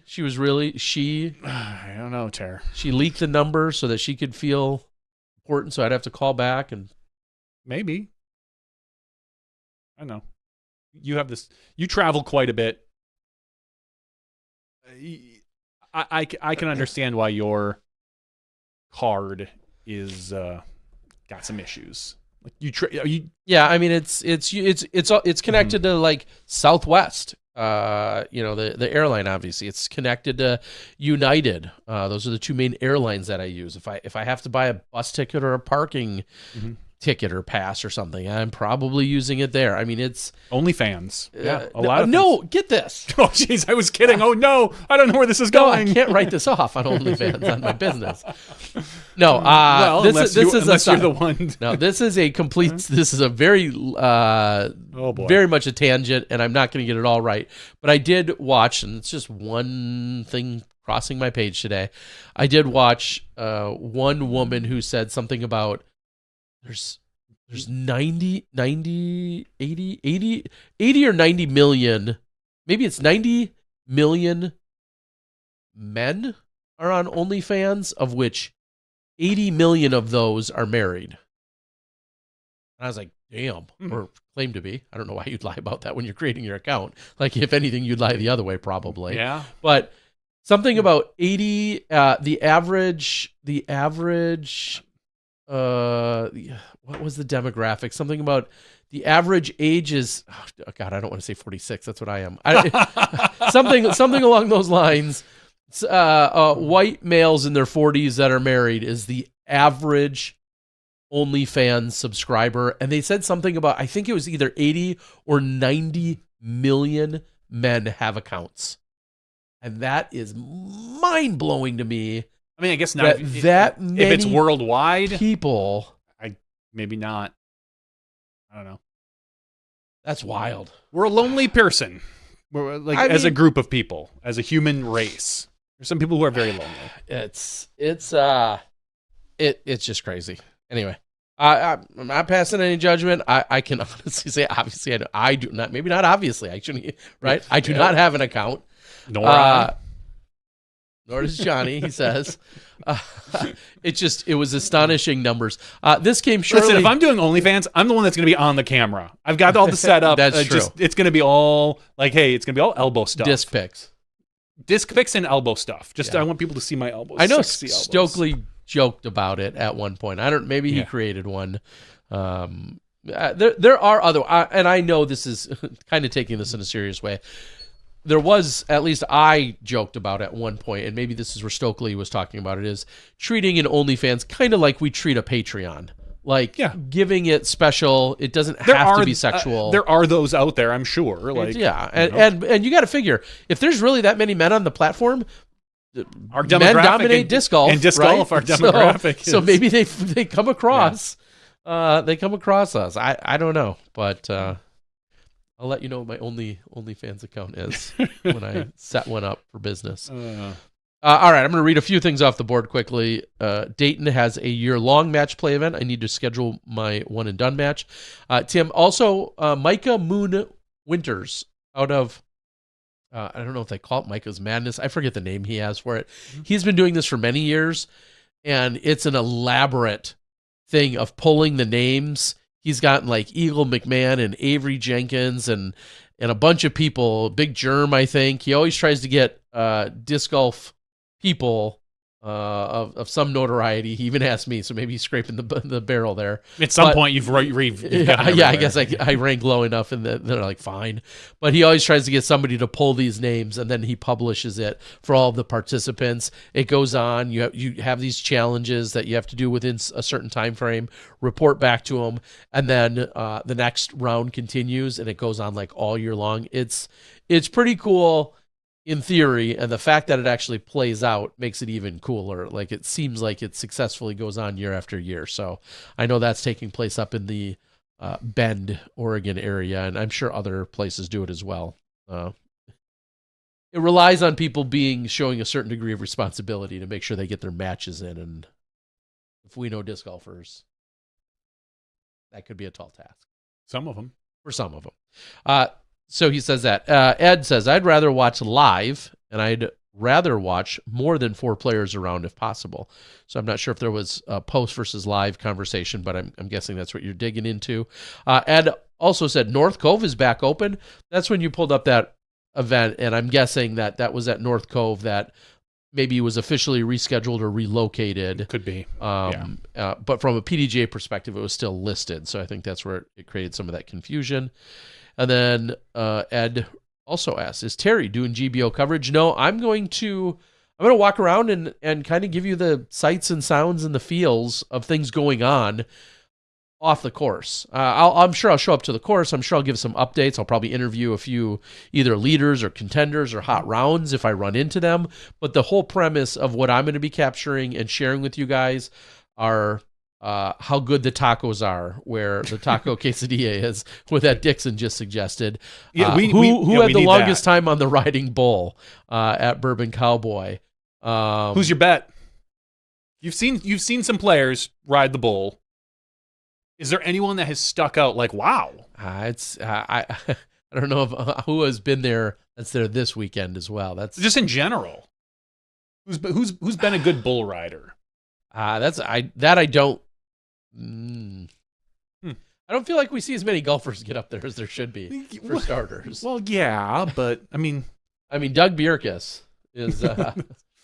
Yeah, he's up for the challenge. I know.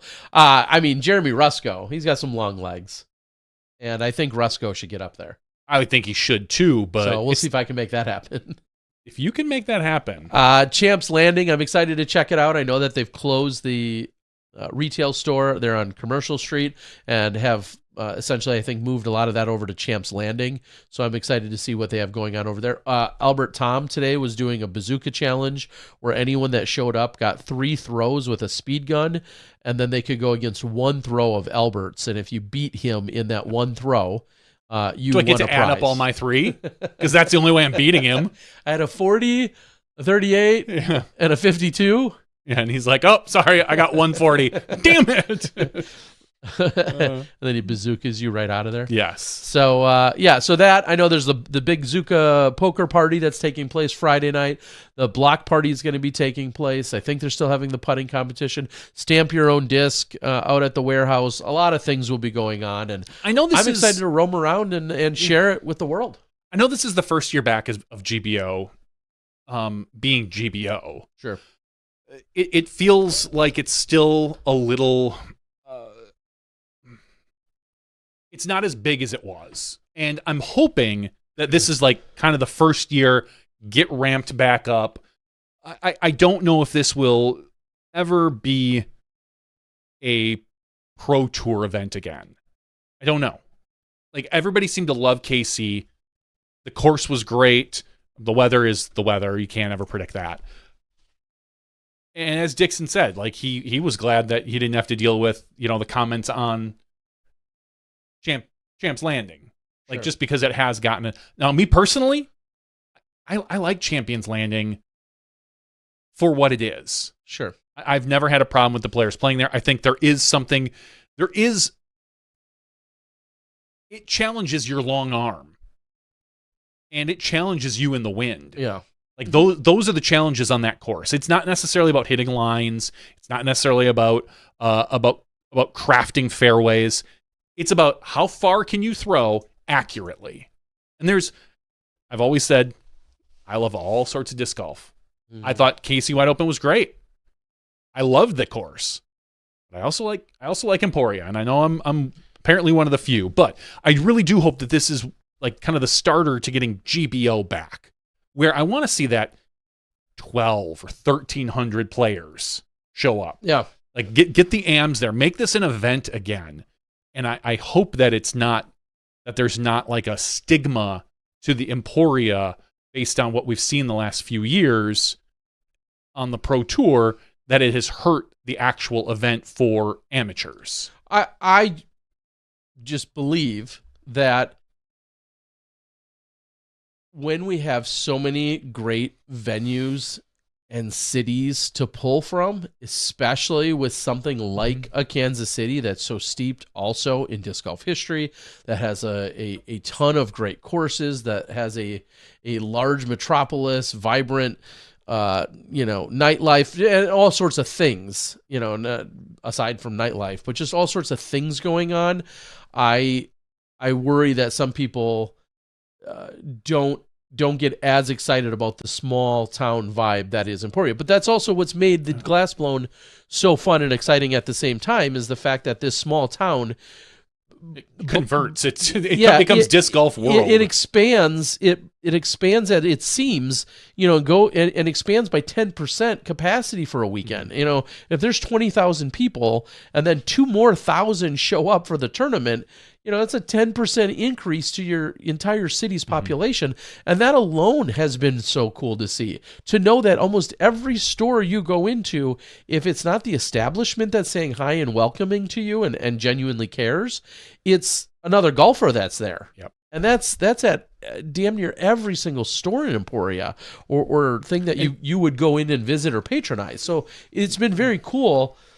There are really fun and cool things about the fact, like you said, the Kansas City, you can pull from a larger player pool. You can get better crowds probably more frequently. Sure. But to be fair, we're not a drop in that Pro Tour isn't a drop in the bucket for Kansas City. Yeah, in the big picture. In the big picture, you are bringing in maybe, so you've got 200, 150 golfers, 200 golfers, and let's just say 300 spectators come in from outside of Kansas City. If to spend the night, maybe in a hotel, maybe. Yeah. To like, oh, cool. We're going to drive to Kansas City. We live in wherever, and we're going to make a day or two trip of it. That's I hate to say it, that's a big nothing burger in Kansas City. Now you do that in Emporia, you bring in 500, 1,000, 1,500. Like you said, that's huge for a city like that. So I understand both sides. I understand, like, yeah, we want to expose disc golf to these big cities and whatnot. I'm a big fan of Kansas City, but we're not doing anything to Kansas City. Yeah, it's great for the disc golf community, and that embraces us and loves it and everything else. But yeah, I've got a Kansas City wide open 20-year disc over there somewhere. In comparison, one 9th grade girls softball tournament absolutely dwarfs everything we just did in terms of economic impact. One of 100 baseball or softball tournaments that will take place in that city, which does have a much more significant impact on the overall, outlook of Kansas City. We're barely a drop in that bucket, and it's not to have a defeatist attitude about it and say, well, we're worthless or meaningless. I'm not saying that, but like to your point, the impact is felt and realized and embraced more in a small community like Emporia versus when we're in Kansas City. And I don't think it's crazy, and maybe I'm just getting ahead of myself, but maybe there's an every other year mentality or an every couple of years mentality. I would hope it's every couple of years, to be honest. So maybe we're in Kansas City for 2 consecutive years, and then in Emporia for a year or 2 consecutive years, and then back to Kansas City. Like, I think that seems plausible, assuming people want to run it. At a certain point, we all know that the tournament doesn't happen if there's not a qualified, capable staff and crew that even wants to put on the event. So you can bark and scream and say, we should never leave Kansas City again. Well, that means there needs to be qualified Kansas City organizers and operators that want to put in that time, work, and effort year after year after year. I look to Jonesboro. Did I mention the coverage is out? I looked to Jonesboro and think they've been on the tour every year since 2017. This year, they're off the tour. They're making some changes to the course in terms of earth-moving construction things to continue to improve upon the course. But this is a little bit of a reset year for them, and I would, of course, like to see them back on the tour. I just think as we develop 20, 30, 40 potential venues, but we have roughly 10, 15, 20 stops on the tour, that means there's going to be some shifting year after year. I personally think that's ideal. That's just pie in the sky, wishful thinking, and I know there's a lot more that goes into it. But it'd be great to have options year after year, without also burning out any given club or entity, and or it getting stale. Like, it's a constant juggling match, is what it's going to be. So we should see what happens. Kansas City, of course, well received. The course this weekend seemed like it was well received by pretty much everyone. Yeah. I genuinely didn't hear. It didn't seem like we had his new. Did the meteorologist certifications from a few weeks ago in Florida wear out? Did we have people bickering or complaining about the weather this weekend? Because you and I both know every time something gets called, there's somebody who's looking at his free app on his phone saying, but there's no lightning, hitting me right now. This is safe. No, yeah. Did we see any of that complaining? I did not. And to be fair, like I said, I only had like half an eye on the broadcast this weekend. No, but as Dixon said, like that lightning, there was a lightning right over their head at one point. Yeah, but it's not on the back nine. We could be playing back there. We could be playing on the back nine. No, I think that it's just, yeah. I hate to be cocky and condescending, but that's what we usually face. What I hear a lot of is, why are we playing in the Midwest in spring? Like this is a total thunderstorm, tornado weather that we're in right now. Why are we here? Because we can't play 12 effing months a year in San Diego. Well, that's why. Well, not just that, but even if you tried to go around that, like, there's just not the Midwest. Just no one would ever come here because you're either complaining about it's too cold early in the season. You've got tornado weather middle of the season. Later on in the season, in the summer, people are complaining about the humidity here. Humidity, potential thunderstorms. Worlds practically got rained out of Peoria just a couple years ago. Yeah, I mean, so like it or not, that's what I hear more of about the Midwest is that, people think for some reason, like, why are we having it here? When honestly, this weekend going to be gorgeous. Perfect here in Milwaukee. We could host an event here this weekend because it's supposed to be 65 and like partly sunny. And next weekend it could be snowing. 100%. And last weekend it could have been 84. The Midwest is very fluctuating. With sure, weather. But I'm just saying, do you remember it effing snowed in Vegas? Yeah. Oh, but it rained in Florida last year. Sure, it's gonna do that. One year on the Pro Tour, it rained during the Memorial. in Arizona and Phoenix. Come on, of course there's some generic tendencies, of course. Mm-hmm. There are some. I mean, we're obviously not scheduling an event in Wisconsin in February. Yeah, of course. I get it.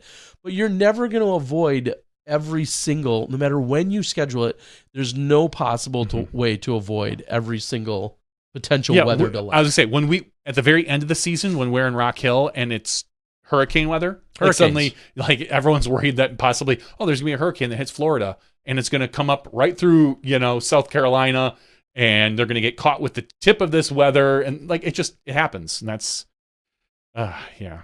Ed says maybe KC should have cut to the cash line. All I'm going to say to that, I'm not going to bark too loud about it. I'll just say whatever the protocols for the PDGA are in place, I'm good with. There is an official standing protocol for what can and should be done. And if you want to challenge that to have it change in the future, like any other rule you disagree with, I'm okay with saying, hey, I think it should be changed, and here's my logic for that. But I don't think whatever we're doing should deviate from the current standing rule. And this obviously has come up so much because you go back to a few years ago. Well, we go back to the beginning of time of disc golf tournaments where every time you can't get a full round in, you immediately start thinking, well, when can we play? Can we complete the next day? We talked about that at the USDGC when Big Germ won frickin' 20 years ago.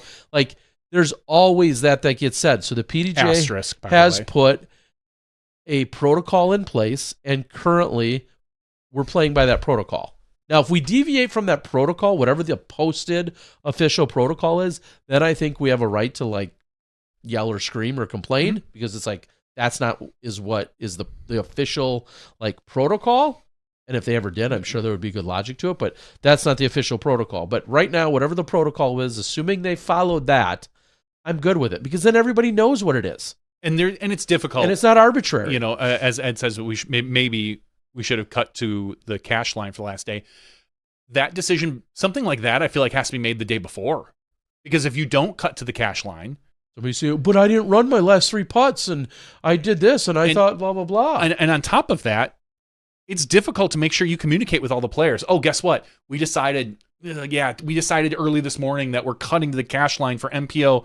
So, everybody's tee times moved up so we can get people through. And then you have one person that's like, well, crap, I didn't realize my tee time went from 1:30 to 12:30.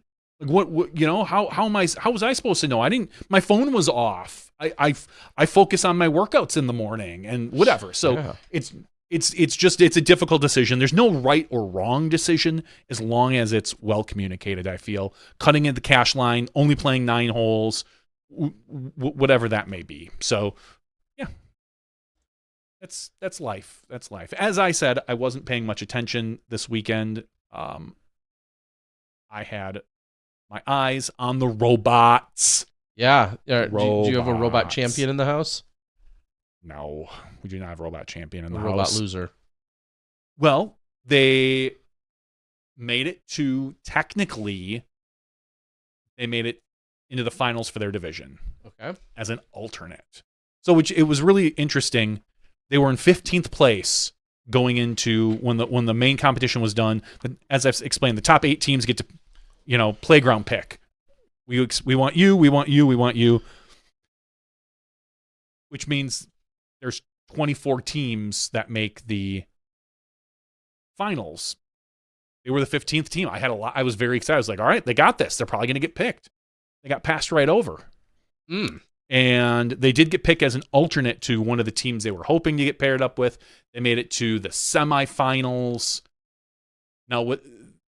And then their team lost. It's a double elimination. So if you lose, you go to the loser's bracket, and then you try to win your way back up in. And they ended up losing, the semis or quarters, whatever, 2 before technically round 5 of 8, I think, or 7, depending on how you look at it, whatever. And the whole team understands why they weren't picked. It has to do with like the last part of the challenge is you have to get your robot to grab something and pull itself off the ground. It's a 115-pound robot. It has to grab and pull. Theirs worked most of the time, but sometimes would slide down. That was worth like 12 or 16 points. And so if you can't do that, you're right away at a disadvantage at the end of the game. They knew that theirs was kind of mediocre. So they would score a ton of points beforehand, but then that last part they were like 50-50 on. Which is why they were an alternate. But they did get picked as an alternate because, I forget if I mentioned this, they have probably the best scouting in the nation for their team. They have this whole app that they've developed, and they rank all these other robots on all the things that they can do and all these things that aren't necessarily raw statistics. So the team apparently literally asked them like, hey, we asked you to be an alternate because we want to use your scouting. And so and it was like, get in where you fit in. That's exactly, they were super pumped. I mean, they were disappointed they weren't picked as a regular robot, but then they were like, awesome, let's go. And the one cool thing is they did win, one team from each division wins excellence in engineering, and they were the team in their division. So out of 85 or 80 teams, they were picked for the excellence in engineering award, which it's just an award. They get a nice little trophy and a banner. They were super pumped about it because, again, you have to have all these criteria. There's judges, and they won that, so they were really excited. So they ended up not making it to Einstein Field as they wanted to, but they understood why. And overall, just a good playground. Kansas, I didn't see any good Kansas City teams, so they're all out. Yeah, they're all out. Disc golfing. Probably. Yeah. All those darn kids. KC wide open. Well, your kid was doing that. My youngest, the only update I have is right before the show tonight. Yeah, you said had her first ever track meet. Oh, that too. But had her first ever track meet, which she didn't fall on any of the hurdles. Okay, that's a positive. She's got no running background. She will fall at some point. Everybody Yeah, does. sure. Yep. But she has no running background or has ever really showed any interest in running. I was quite shocked myself that she was doing it, but she did the hurdles. I think that's kind of a lot of middle school. Like, Sure. That's where you decide you're like, oh, I'm going to run track. Well, I mean, it was more social than anything, as course. most things are these days. She did that, and then I don't think it's a good sign that just before she was doing the discus today, because she didn't sign up for it, but the coach told her she was going to go do it anyway. Right. We were watching a how-to video on how to throw a discus minutes before she stepped into the circle. And how did she do? She got 2 of them in bounds, I guess. Okay. It's a foul if you get it outside the line. Of course, I know nothing about this. No. I learned everything that I know today. And she got 2 of them in bounds and went 30-some feet. Okay. It wasn't the best by any means. She didn't hit anybody, so that's a positive. No, she did not. So, high jump, she did, I think, 4 feet? That seems too high. I thought she got cleared 4 feet. I thought that's what she said. I don't know. It's all new and exciting. I guess we'll say that much. Yeah, you didn't do track and field. No, I again, by that age, by 8th grade, I had pretty much found disc golf, technically 9th grade. Yeah. I did a little bit of, before I switched schools, I did a little bit of 200 meter. So I wasn't a sprinter, but I wasn't a long runner. 200 is like one of the worst. It sucked. Yeah. And I don't know how or why I did it, but I did that. Yeah, because you're right, because it's not a sprint exactly, but it's not like the long distance race. 200, it's like it's similar in swimming. 200 is awful. Like just because you can't go all out, or you're going to be done at about 100 to 150 meters, so you have to hold a little bit back. Yeah, it sucked. There's nothing about that. That was your story about your youngest having to do discus reminded me of when I was in high school for swimming. Nobody wanted to do the 500. And fair. Yeah. And so coach, well, I mean, you do have some teams have a designated 500, a distance person that just does it. Our team didn't. So we just, every week it was like drawing straws. You're like, please don't let it be me. Please don't let it be me. Oh, that would suck. And then inevitably it hit everybody once for the most part. And I remember when I did it, it was the worst. Just, I was never a long distance swimmer. I was always a sprinter.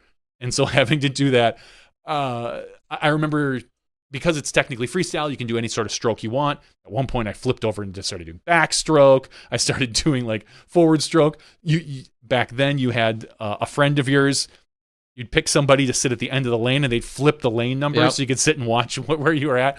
I remember coming in dead last because the one thing I remember thinking is like, just don't tire yourself out for the sprints at the end of the event. So don't like even an hour later. Yeah, get 45 into an hour later. Just don't tire yourself out. Don't bother. This is not your event. You're just doing this just to compete. That's nobody. Rarely did anyone do it twice in when I was in high school for that. It wasn't our thing. Yeah, nothing about that sounds appealing. I love swimming, and that was not appealing to me. What is appealing? Free stuff. Free stuff, Terry Miller. Tariff-free free stuff. Oh, yeah. We've already paid the tariffs, or we'll pay more probably. But as of right now, it's free to you, because if you are a SmashBoxxTV Patreon subscriber / supporter, yeah, you give us you're money. Eligible. You go to SmashBoxx.tv/weekly giveaways. All right, then you're eligible for this giveaway. We have 109 people eligible for our giveaway, Terry Miller. Every week we generate a random number from random.org, and then we match it up to our spreadsheet, which is currently sorted by first name again. Terry, what number? How many times should I hit that generate button? I was thinking, I was going to say Gannon. It's not a number. Won his first event, but then I thought, well, oh my gosh, does it even count? But I guess it does. And I can't hit it 2.5 times, Terry. It doesn't work. I could hit it 3 and then divide the last one. For the sake of being clear, even though I think all of our regular listeners know we're totally kidding, there's no asterisk. I would never suggest such a thing as played by all the correct rules and protocols. There could have been congratulations 18 more holes. That kid was winning. Yeah. So, period. Anyway, it's his first big win of the year. I say you generate that puppy once. Generate it once. All right, we are going to hit this button once, and we are going to get a number. And you're probably going to get something cool from the GBO, and it won't be the chocolate from the Granada Theater. Maybe you can get Dixon's Excuse me, from the second Granada. place trophy. It wouldn't be the first trophy you walked away with from a player on that event. That's true. So, yeah, maybe when Dixon takes second, we can give away his trophy. The number is 23, Michael Jordan's number. 23. So I am going to look at my 23rd name on this list. Scrolling down. Chris Pye? Chris I like it. Pye. Pye. Congratulations, Chris. You are the winner this week. Chris is in... Must be Australia. QLD. Yeah, I'm guessing that's Queensland. Queensland, Australia. Queensland. All right. And the edu.au. The AU would give it away too as well. Yes. Yeah. All right, Chris. I'm smart. Chris, awesome. Just Chris is come your over and get it. Chris, is your buddy Jason going to be at the GBO? Jason Bourne, is he going to be at Jason Brown? Because then we could just hand it. Is there anyone from Australia at GBO that we can hand it to, and then they could give it to Chris? Jason Brown. I'm sorry, I said Bourne. Jason Brown. Jason Bourne, someone different. That's a karate guy. I'm just wondering. He actually seriously might be signed up for this weekend's event. That would be awesome. That'd be hilarious. Be like, hey, when you head back to Australia, go ahead and hand this off to your. You should have you had him up. You should have just clicked on his future events. No, I didn't have him up. I thought you did. I'm not smart sometimes. Oh, that's fine.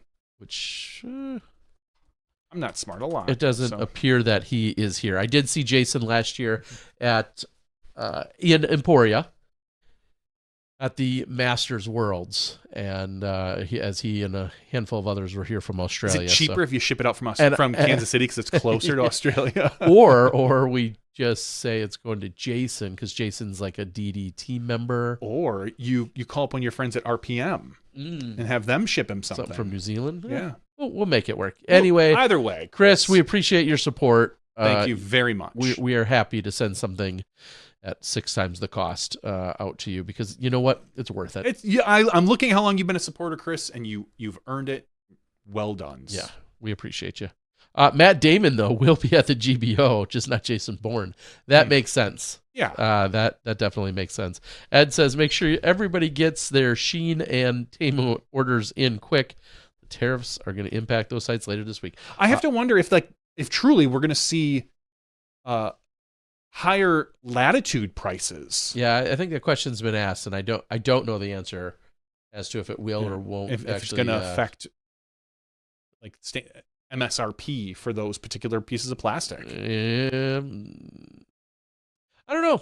Show will get flipped on its head tomorrow, and we'll be in another state of constant confusion, I'm sure. Yeah, whatever it is tomorrow. I'm not going to sweat it. It won't count in 3 days. Just yet. So up is down, and I do know there's a big announcement coming tomorrow from Estonia. Yeah, you're making funny faces, Terry. No, I was surprised that it wasn't announced today because I believe it was supposed to be announced today. They said Wednesday. Oh, now is it Wednesday there right now? And it is 7:30 in the morning in Estonia. And okay, I don't know. I'm gonna have to dig deep, see if I can find some stuff out. Yeah, but there's rumors that there's going to be announcement as far as a couple events coming up in the next few years. Someone said it could be a Worlds thing, possibly a big sponsorship announcement as well.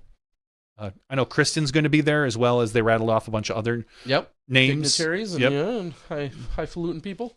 Yeah. I don't think it's a Worlds announcement. That's what I'm going to say. I don't think it is either. I think we're too far out from that potentially happening just yet. But it is going to be probably pretty big. And big shout out to Kristen. I know she put out a post saying, hey, I'd like to support some women's disc golf tournaments. Reach out to me if you're running one.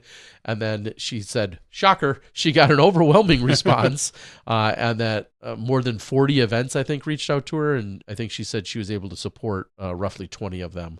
Or there were 80 and she supported 40. Whatever it was, she posted a picture today showing a ton of packages that are going out. So bless her, and go out and support her if you want to recognize those efforts, and then some, as we talked a week or two ago about her also having her new line of clothing coming out. So, all right, Go out, watch some Jonesboro Open action. Round 1's out today. Round 2 will be out tomorrow.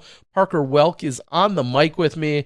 That alone should be enough to sign up for. Parker's such a natural and so good at it. It was a pleasure having him, and I really appreciate it. For Johnny V, I'm Terry, the Disc Golf Guy. Big thanks again to Dixon and Dave, who joined us in the regular show. Next week, we'll likely have maybe a GBO champion of sorts joining us in the show. I'm guessing it'll be podcast 555. We'll see you there. Step inside the Smashbox.